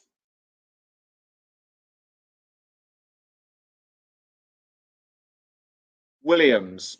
Now Marquis. No, sorry, Harness. Cleared by Marquis. Ball has gone out of play, and it is Portsmouth to take the free kick. Ellis Sims puts Blackpool 1-0 ahead of Bristol Rovers in the 75th minute. Throw-in taken. Caught by Tom Scully. John Charles looked like he was going for goal, but McGillivray was quick to hold him off.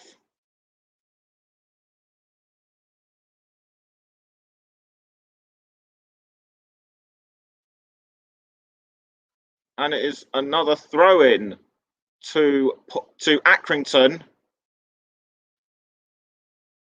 Time is running out for Portsmouth, and Danny Cowley knows it. The captain McConville for Accrington. Now going back to Ronan Curtis. Now it's Lee Brown.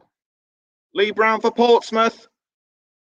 Crosses to Ronan Curtis, but Nottingham quick to steal the ball away. Headed by Watmore. Harness intercepted by McConville.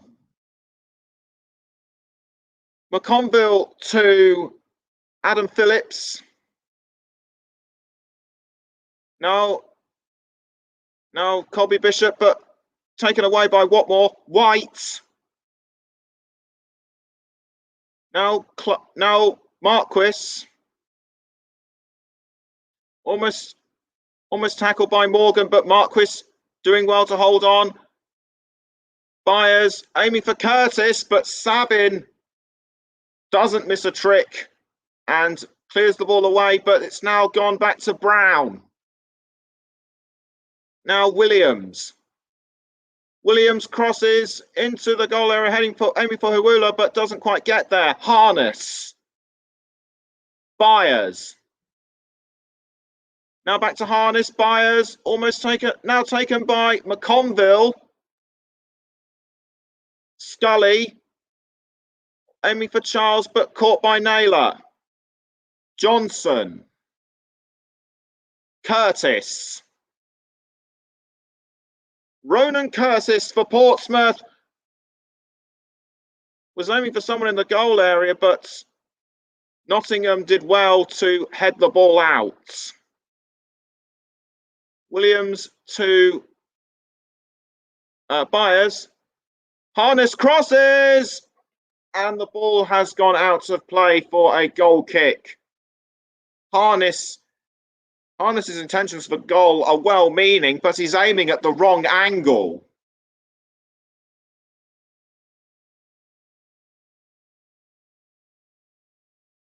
Whatever tactics Portsmouth may be having in order to stay in contention for the playoff final are now surely going out of the window.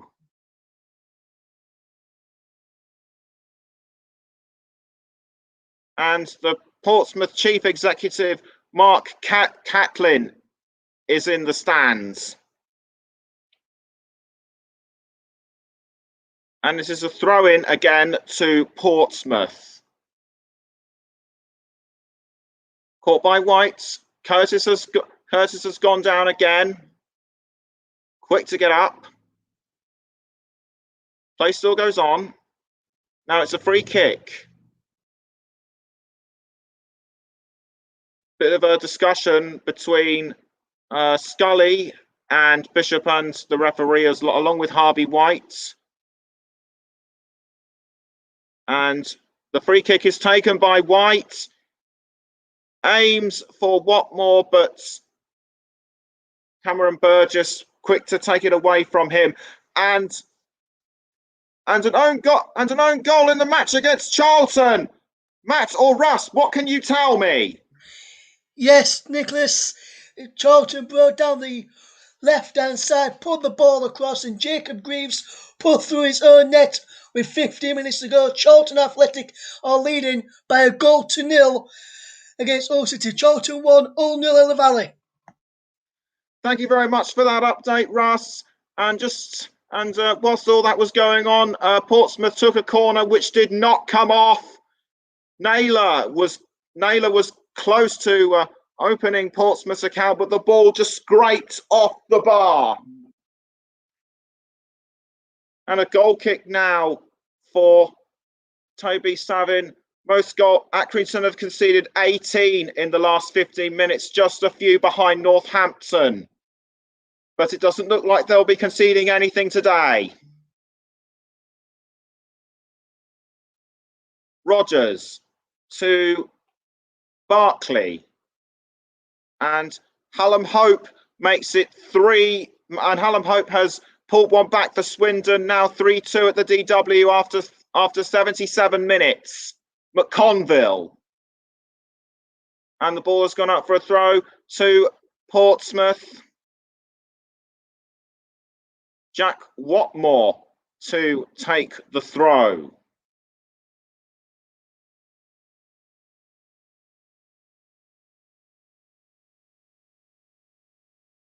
Watmore throws, aims for somebody, but Accrington doing well to hold them off. Back to McGillivray.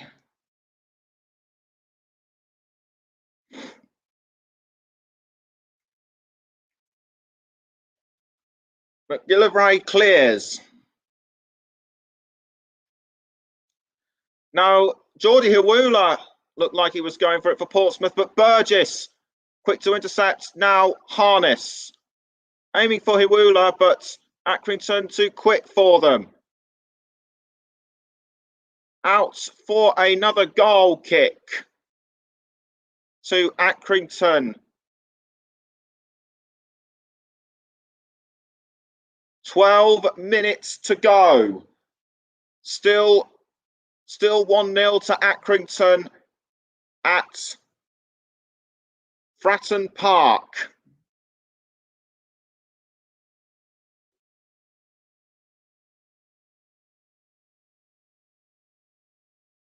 Williams looks like he will be substituted for Charlie Daniels, and Charlie Daniels will come onto the pitch. Portsmouth really need to pull something out of the bag. Time is running out. Almost caught by Daniels just barely seconds after he's come onto the pitch.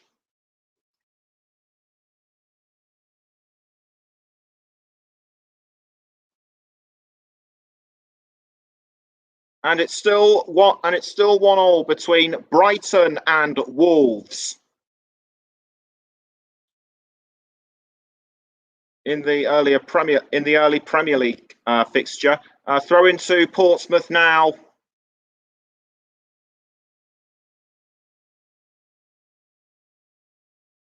Caught by Brown, who passes back to Harness. Now Brown. Daniels. Curtis, now back to Daniels. Daniels crosses, but the Portsmouth defence doing well to intercept. And now it's gone straight to Dion Charles. Dion Charles for Accrington. Nicked by Harvey White. Now Hiwula. Can Hiwula do something about this? No. Aims at the wrong angle. 10 minutes to go now. And it's a corner again to Portsmouth. Will they be able, can they make this one count? Corner kick taken. But Savin saves any attempts that Portsmouth have on goal. It was almost headed for Hiwula, but too many Accrington players got in his way. Savin clears. Caught by McGillivray. Naylor. To Brown. Brown passes the ball back to Brown crosses the ball back to McGillivray. Brown again. Back to McGillivray. McGillivray fires and was aiming for Harness, but Accrington were quick to get there before he did.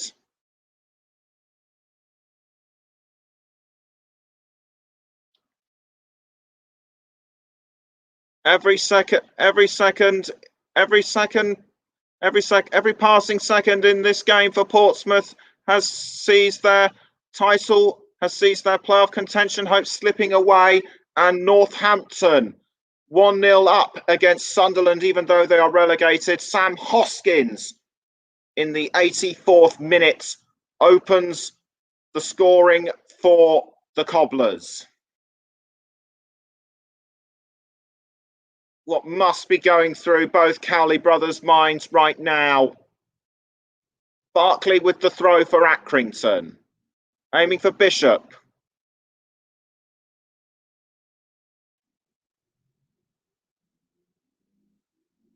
And now it is George Byers.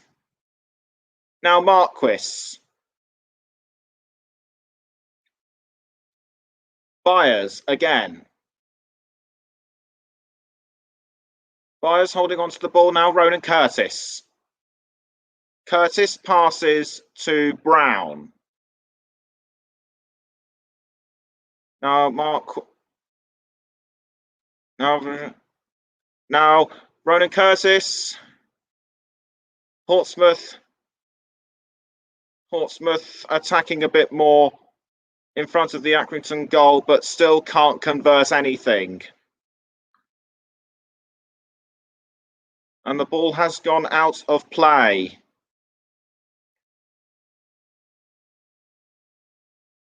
Chris Porter makes it 3-2 for Crewe in their match against Shrewsbury in the 81st minute. Caught by McGillivray. Now Brown.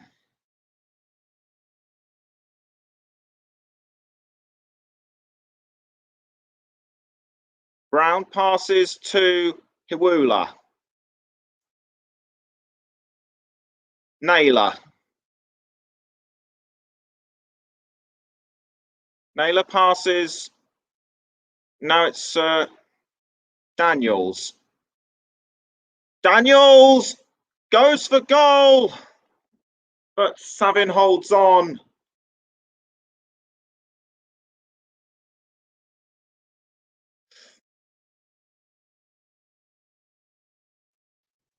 Portsmouth might be showing more attacking in the second half, but Accrington have been good overall. Daniels was going for goal, but Savin did well to hold him off. His technique has been nothing short of amazing, and Wolves are 2-1 up against Brighton at Molineux. And it's Morgan Gibbs-White who has scored.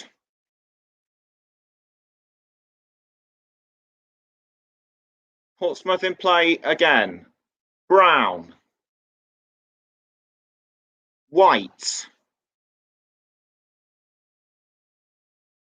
Curtis. Now Naylor. Naylor passes to Byers, but Accrington doing well to hold them off.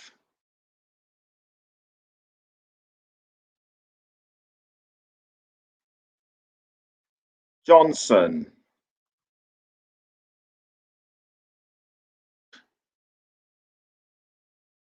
Naylor. Naylor crosses to Harness. Harness to Hiwula.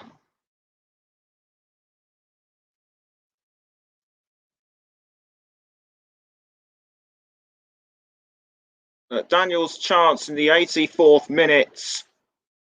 He would have scored had he not been tackled from behind by Barkley and saved by Savin. And foul has just occurred. No cards given. Brown to White.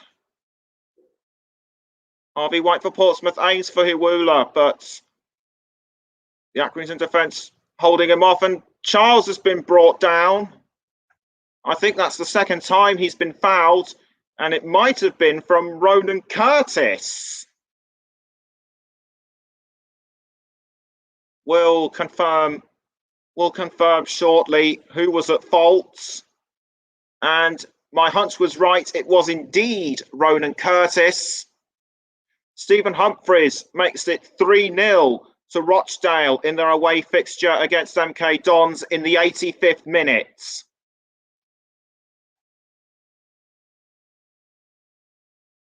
Michael Nottingham to take the free kick for Accrington. Nottingham kicks the ball. Intercepted by Watmore, now caught by Bishop, but nothing comes of it. Brown, caught by McGillivray.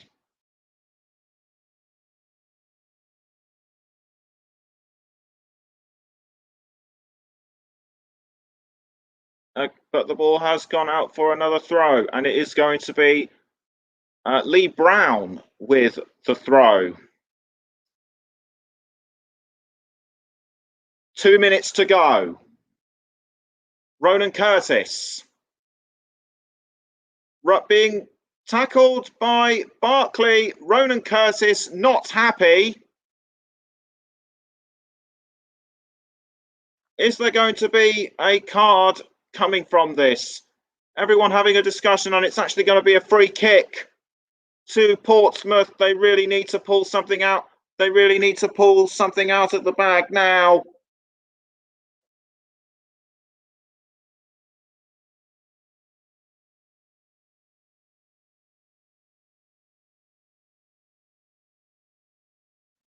This free kick could make all the difference in whether Portsmouth go into the playoffs or lose out. 1 minute of normal time to go. Portsmouth need to make this one count. Ball is placed just outside the D. Curtis takes the free kick, but saved by Savin. Harness to Byers, but quickly intercepted by McConville. Initial free kick was good. Good shot by Curtis, but Savin saved it. His goalkeeping performances today are just on another level. Cross into the Accrington goal area, kept out by Savin. Tyler Smith has made it level for Swindon in the 90th minute.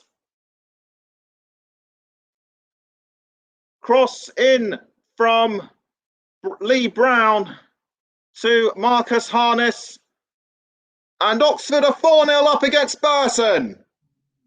Matt. Yeah, you're absolutely right, Nick. They are going into the playoffs in some style, and what a goal from the sub, Sam Winner. He hits it from about 20 yards, and it was an absolute wonderful goal that the goalie could do nothing to keep out. Oxford 4, Burton 0, and they're really rubbing it in Portsmouth's noses, the fact that Pompey can't get into the playoffs at the moment. The wounds are now deepening for Portsmouth, and Oxford taking great pleasure in rubbing the salt in. But it's not over for Portsmouth. They have got 4 minutes of additional added on time. The first of these has already been played. What more? Too close. Brown. And it's 1-0 between Blackpool and Bristol Rovers. And in case you missed it, Wolves have won their match against Brighton 2-1. Other full-time scores coming up at the end of the game. A throw in to Portsmouth. John Coleman must be very pleased with how his side is performing today. Even though he's not showing it.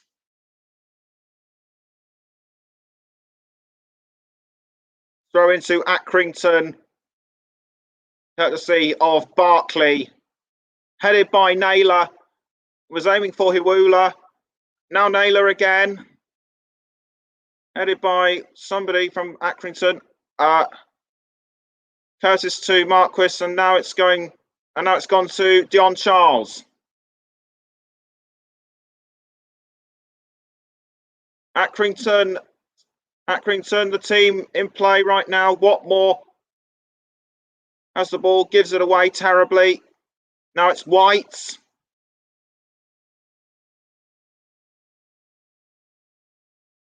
But Accrington doing well to hold on. Whatever tactics Danny Cowley has come up with, they are just not working out for Portsmouth. And it looks as if 1 minute of the additional time is left. and it's full time now between Oxford and Burton. Matt Isles will update. Matt Isles will give a full time roundup after the final whistle at Fratton Park. Daniels. Now Curtis. Sorry, it was Dion Charles. Charlton 1-0 up against Hull. We'll hear from Russ after the end of the game.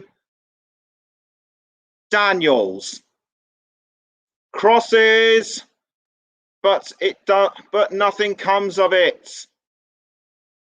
That's what's been the outcome of Portsmouth chances. They've had their moments, they've had their attacking moments, but nothing good has come out of it. Time is running out. Time is now running out. We're into the 94th minute. The referee will be blowing his whistle any time now, I am sure. And it's going to be a final goal kick from Toby Savin. Goal kick taken. And it's caught by McGillivray, who sends it out. A bit of toing and throwing, and the full-time whistle has gone at Fratton Park. Portsmouth came into this match needing to win in order to keep their playoff hopes alive, but they have failed to do so. Accrington have pulled one out of the bag, and I can see some scenes of jubilation going on at the Kassam Stadium as Oxford have won 4-0 against Burton. Matt Isles, your thoughts? Yeah, from obviously the clips I was watching of the game, Oxford were just too strong for Burton, of course, who knew coming into this game they were safe and had been for weeks. But Oxford knew they had to win today, and how they did win. They did it in sumptuous style. 4 goals. Matty Taylor, Shadipo, Sam Winnell, and Elliot Lee on the score sheets for Carl Robinson's side. It was heartbreaking the playoffs last year. Of course, they lost to Wickham in the final. They've got a second chance to do so as they're in the semi-finals. Oxford 4, Burton Albion 0. Thanks very much, Matt. And it's also full time between Charlton and Hull at the Valley. Your thoughts, Russ Vernon? Yes, Nicholas Jones. Charlton won by 1-0. Jacob Greaves' own goal 15 minutes from time was enough to give Charlton all 3 points. Charlton had the better of the chances throughout the game, but an own goal from Jacob Greaves after a run down the left and a shot was parried out, and that was enough to give Charlton all 3 points this afternoon. Charlton 1, Hull City 0. Hull won't mind though, they're going up already as champions. Yes, indeed, they are. Heartbreak for Portsmouth at Fratton Park. Final score, Portsmouth 0, Accrington Stanley 1. Thank you very much, Nicholas. Yes, as you said, Portsmouth, it is heartbreak on the last day for them. Well, we wanted drama on the final day in the League One season, and boy, did we get it. We saw Portsmouth begin the day in 6th. They've dropped down to 8th. Oxford steal their place and still 6th in the League One table, which means they go into the playoffs and will be facing Blackpool, who finished 3rd. They won by 1-0 at home to Bristol Rovers, who will be League One's bottom club. Of course, as we say goodbye to the Pirates. Elsewhere in League One, Charlton leapfrog Portsmouth to go 7th. Not enough for Nigel Adkins' men as the champions Hull were beaten 1-0 at the Valley. Charlton's goal scorer was an own goal from Jacob Greaves, as Russ Vernon said. Crewe 3, Shrewsbury 2. That game has just gone full-time now. Crewe have managed to have a mid-table finish upon their return into the 3rd tier. Doncaster were beaten 4-1 by Peterborough, of course, as we knew, were already promoted. Gillingham and Plymouth is still going on. Of course, there was a lengthy stoppage due to a nasty injury to Plymouth defender Kellen Watts, the Newcastle United loanee. From everybody at Football Commentary Live, we wish him well. Of course, he left the stadium on a stretcher. Still no update on his condition, but we of course hope that it is not a serious injury of any note. Ipswich have beaten Fleetwood by 3-1. Lincoln and Wimbledon played out a goalless draw. Lincoln finished fourth in the table, so they will be. They finished 5th in the table, So they will play Sunderland in the League One playoff semi-finals, and they will be at home for the first leg on the 19th of May at Sincil Bank. MK Dons finished with a 3-0 loss at home to Rochdale, who've ended their League One campaign in relegation, but on a real high, getting 3 at the Stadium MK. Oxford thrashed Burton by 4-0 in the game that I was bringing updates on. Shadipo, Taylor, Winnall and Elliott Lee were the goal scorers as Oxford sneak into the playoffs on the last day. Portsmouth beaten by Accrington by 1-0. Sunderland and Northampton played out a 1-1 draw as Sunderland, the draw specialists, are able to finish fourth. 17 draws in 46 games for them. And Swindon and Wigan played out a 7-goal thriller, which sees Swindon win by 4-3. Scott Twine with 2. Hallam Hope scored with 13 to go. And then Tyler Smith scored as well in that time. So they still finished 23rd. Northampton 22nd and Rochdale 21st. Nicholas, it's now time to ask who your man of the match was, sponsored by Commentary Services. And there's certainly one name that sticks in my mind. Hoping that you go with the same opinion as I have, but could be different, as we know. Who is your man of the match and why? Sponsored by Commentary Services. No question, Matt. It has to be Toby Savin. He was exceptional in front of goal. I just could not sing his praises enough. The way he kept out really good chances from Portsmouth was just testament, and he was a key link in dashing Pompey's playoff hopes. He was absolutely superb, wasn't he, Toby Savin? That was exactly the same person I had as man of the match. So great minds do think alike, Nicholas, in that instance. But of course, he is a goalkeeper who's been linked with moves to Premier League clubs. It's a remarkable thing to think that it is only his first season in professional football. And of course, he's kept a clean sheet at Fratton Park and has helped his side to a mid-table finish once more. And of course, with Portsmouth, they tried and tried and tried in vain. We talked about in the first half, there was a lack of attacking quality from, the host, Nicholas. But second half, they tried in vain. Toby Savin in the goal was having none of it. He was on his toes today, made some crucial saves. Ronan Curtis, Marquis, they came close, but Pompey's big hitters just didn't have it their way, did they? And it was a bad day at the office for the attackers. You could say the big hitters just couldn't hit it hard enough. Absolutely right with that. Just to confirm, then, the playoffs are now sorted. Of course, League One will begin on the 18th of May as Oxford entertain Blackpool, who finished third at the Kassam Stadium. Then a day later, on the 19th of May, we will see Lincoln entertain Sunderland from Sincil Bank. Then the second leg of the Oxford and Blackpool game is 3 days later on the 21st of May. That's a Friday night, remember, as Blackpool then take on Oxford at Bloomfield Road in the return leg. And the second leg of Sunderland against Lincoln is on Saturday, May the 22nd. That kicks off at 12:30. So we do have our playoff lineups intact now for the Championship, League One and League Two. The Championship looks like this. Bournemouth and Brentford will be facing off against each other. That is a 6 o'clock kickoff on the 17th of May. On the same night, Barnsley entertain Swansea, and the return legs of them are both on the Saturday, the 22nd of May, 5 days after their first legs. Brentford Bournemouth's at 12:30, and Swansea Barnsley will be a 5:30 kickoff. The League Two schedule gets underway on the 20th of May as Tranmere take on Morecambe at Prenton Park. That is a 6 o'clock kickoff, and on that same night, we will see Forest Green Rovers entertain Newport County. And then the return legs, the 23rd of May for both of those at 12:30. Morecambe take on Tranmere at the Mazuma Stadium. And then we will have Newport taking on Forest Green at Rodney Parade. But of course, we've covered League One today, Nicholas. We know the playoffs. Blackpool, Lincoln, Sunderland and Oxford. It seems to me it's too close to call. But of course, for someone who's a regular watcher of the EFL, who would you say goes into the playoffs as the favourites?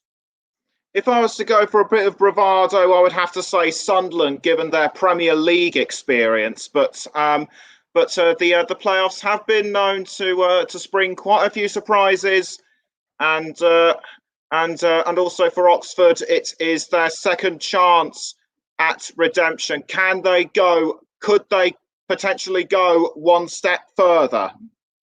You're absolutely right. Of course, last year it was heartbreak. They were beaten by Wycombe Wanderers and Gareth Ainsworth in that final at Wembley, of course, which was behind closed doors. What we do know is that which two teams that make the final at the end of May will have fans of some degree in it. It is estimated of around 10,000, 15,000 spectators will be lucky enough to watch the League One playoff final. If you look at each side, Nicholas, just really quickly, Blackpool have got the most marquee format of the lot of them. They were a team that took time to gel under Neil Critchley, who's an unproven coach, came from the Liverpool under-23s, a young side, but it's a young side that's built on a solid defence and has really brought through some good, young, hungry players, hasn't it?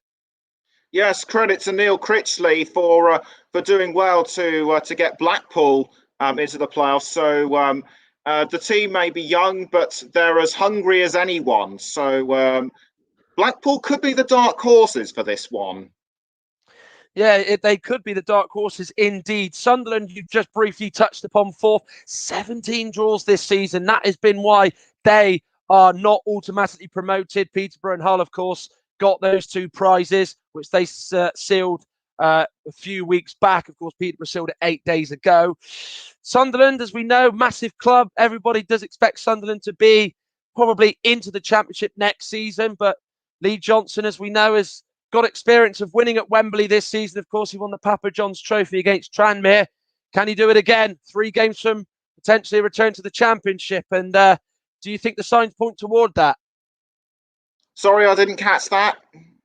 I was just saying, Nicholas, that obviously Sunderland got experience at winning at Wembley this season in the Papa John's Trophy. They lost the playoff final in 2019 to Charlton with some of that squad part of it as well. They've got a manager in Lee Johnson who, has never had experienced the promotion, but knows certainly how to get himself through big matches. Do you see Sunderland as being a real force in these playoffs? And do you think they are the bookies' favourite because of their stature?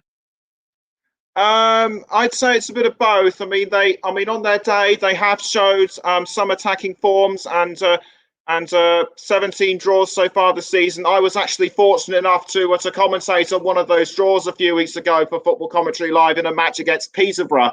So that just goes to show what potential Sunderland have. I think the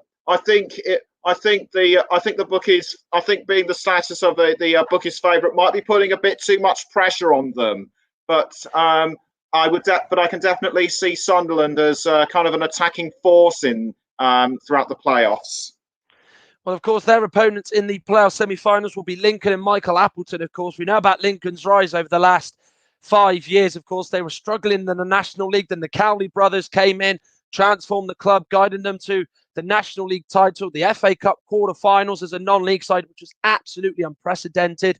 A record for a side to reach the quarter-finals from outside the top 4 divisions.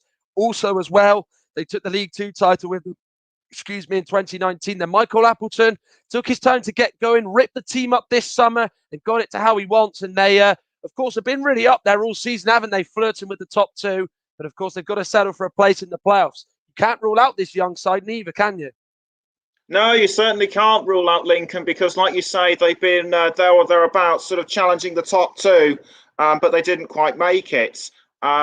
I would have to say Lincoln, along with Blackpool, could be the dark horses for this one. Well, of course, the fourth and final side got their place today, didn't they? Oxford United will take on Blackpool. Of course, they finished 6th. They had heartbreak last year, losing to Wycombe. Carl Robinson's side have been touch and go, trying to get in there. They had a shocking start to the season. It was a serious playoff hangover for them, of course, but then they, in the second half of the season, recovered, re-energised and flickered into life is what we expected them to. And now they've got a real good chance of getting into the Championship. He's got experience of getting a team up from League One. Only automatically, though, he has got real problems in the playoffs, which do sort of plague Carl Robinson, Nicholas. Oxford, as we know, they've got Matty Taylor, Elliot Lee, good individual players on their day that can hurt any opposition. It does have that feeling, doesn't it, that they could even be getting promoted. It's so wide open, these playoffs, isn't it, that you could even vouch for any of them going up. Yeah, certainly. I think it's like the first time in a long time that you can vouch for any one of those 4 clubs to go through the playoffs and into the championship. I mean, this season it's just so wide open. Absolutely, it is wide open. So just to confirm, in this order, Blackpool, Sunderland, Lincoln and Oxford are your playoff semi-finalists, of course. There will be 2 who leave after the semi-finals. 2 will go into the final. And, of course, there will only be 1 winner to play for a place in the championship and join Hull and Peterborough in the second tier. Just to round it off as well, of course, we do have more action to bring you on Football Commentary Live. Join me and Jack Cunningham on Tuesday as Man United entertain Leicester in what is a busy week for Manchester United. Of course, they have just kicked off in their game against Aston Villa. Of course, there are more Premier League games as well. But, of course, those playoff games from the Championship, League One and League Two, we will be covering on Football Commentary Live. You can be sure of that. Elsewhere in the world of football this afternoon, we took our attention away from the Premier League for today to focus on the League One last day of the season. In the Premier League, Wolves beat Brighton by 2-1. Lewis Dunk headed Brighton into a 13th minute lead. Then he was sent off. Adama Traore and Morgan Gibbs-White scored 2 late goals as Wolves secured a big win that doesn't quite see Brighton safe and still leaves Wolves on the periphery of the top 10. Man United and Aston Villa are currently 0-0. 5 minutes have just gone in that game. At 4:30, Everton travel to the London Stadium where West Ham look to keep their top 4 hopes alive, and Arsenal end the day with a home game against West Brom in what's been a really bad week, both personally and for his team, for Mikel Arteta, who of course has got some questions to answer following their Europa League exit on Thursday. So that is all we have for you today on Football Commentary Live. My thanks go to Nicholas Jones and to Russ Vernon, of course, for their contributions this afternoon. We hope you enjoyed our coverage of the League One final day in a game that Portsmouth started the day in 6th place. They couldn't quite play up as Oxford sneaked into 6th place and are in that last playoff spot. We'll see you for the playoffs in a few weeks' time. And of course, our coverage doesn't stop. Remember, you can follow us on Twitter at Football Commentary Live 1, capital C, capital L there. And of course, you can go to Facebook, facebook.com/FootComLive. Be part of the conversation, part of the chat, of course, and watch our live stream of the various games that we are bringing you over the course from now until the summer. And of course, we will be bringing you the European Championships as well. From all of us here at Football Commentary Live, thank you for tuning in, and we'll see you again very, very soon. Enjoy the rest of your Sunday, and bye for now.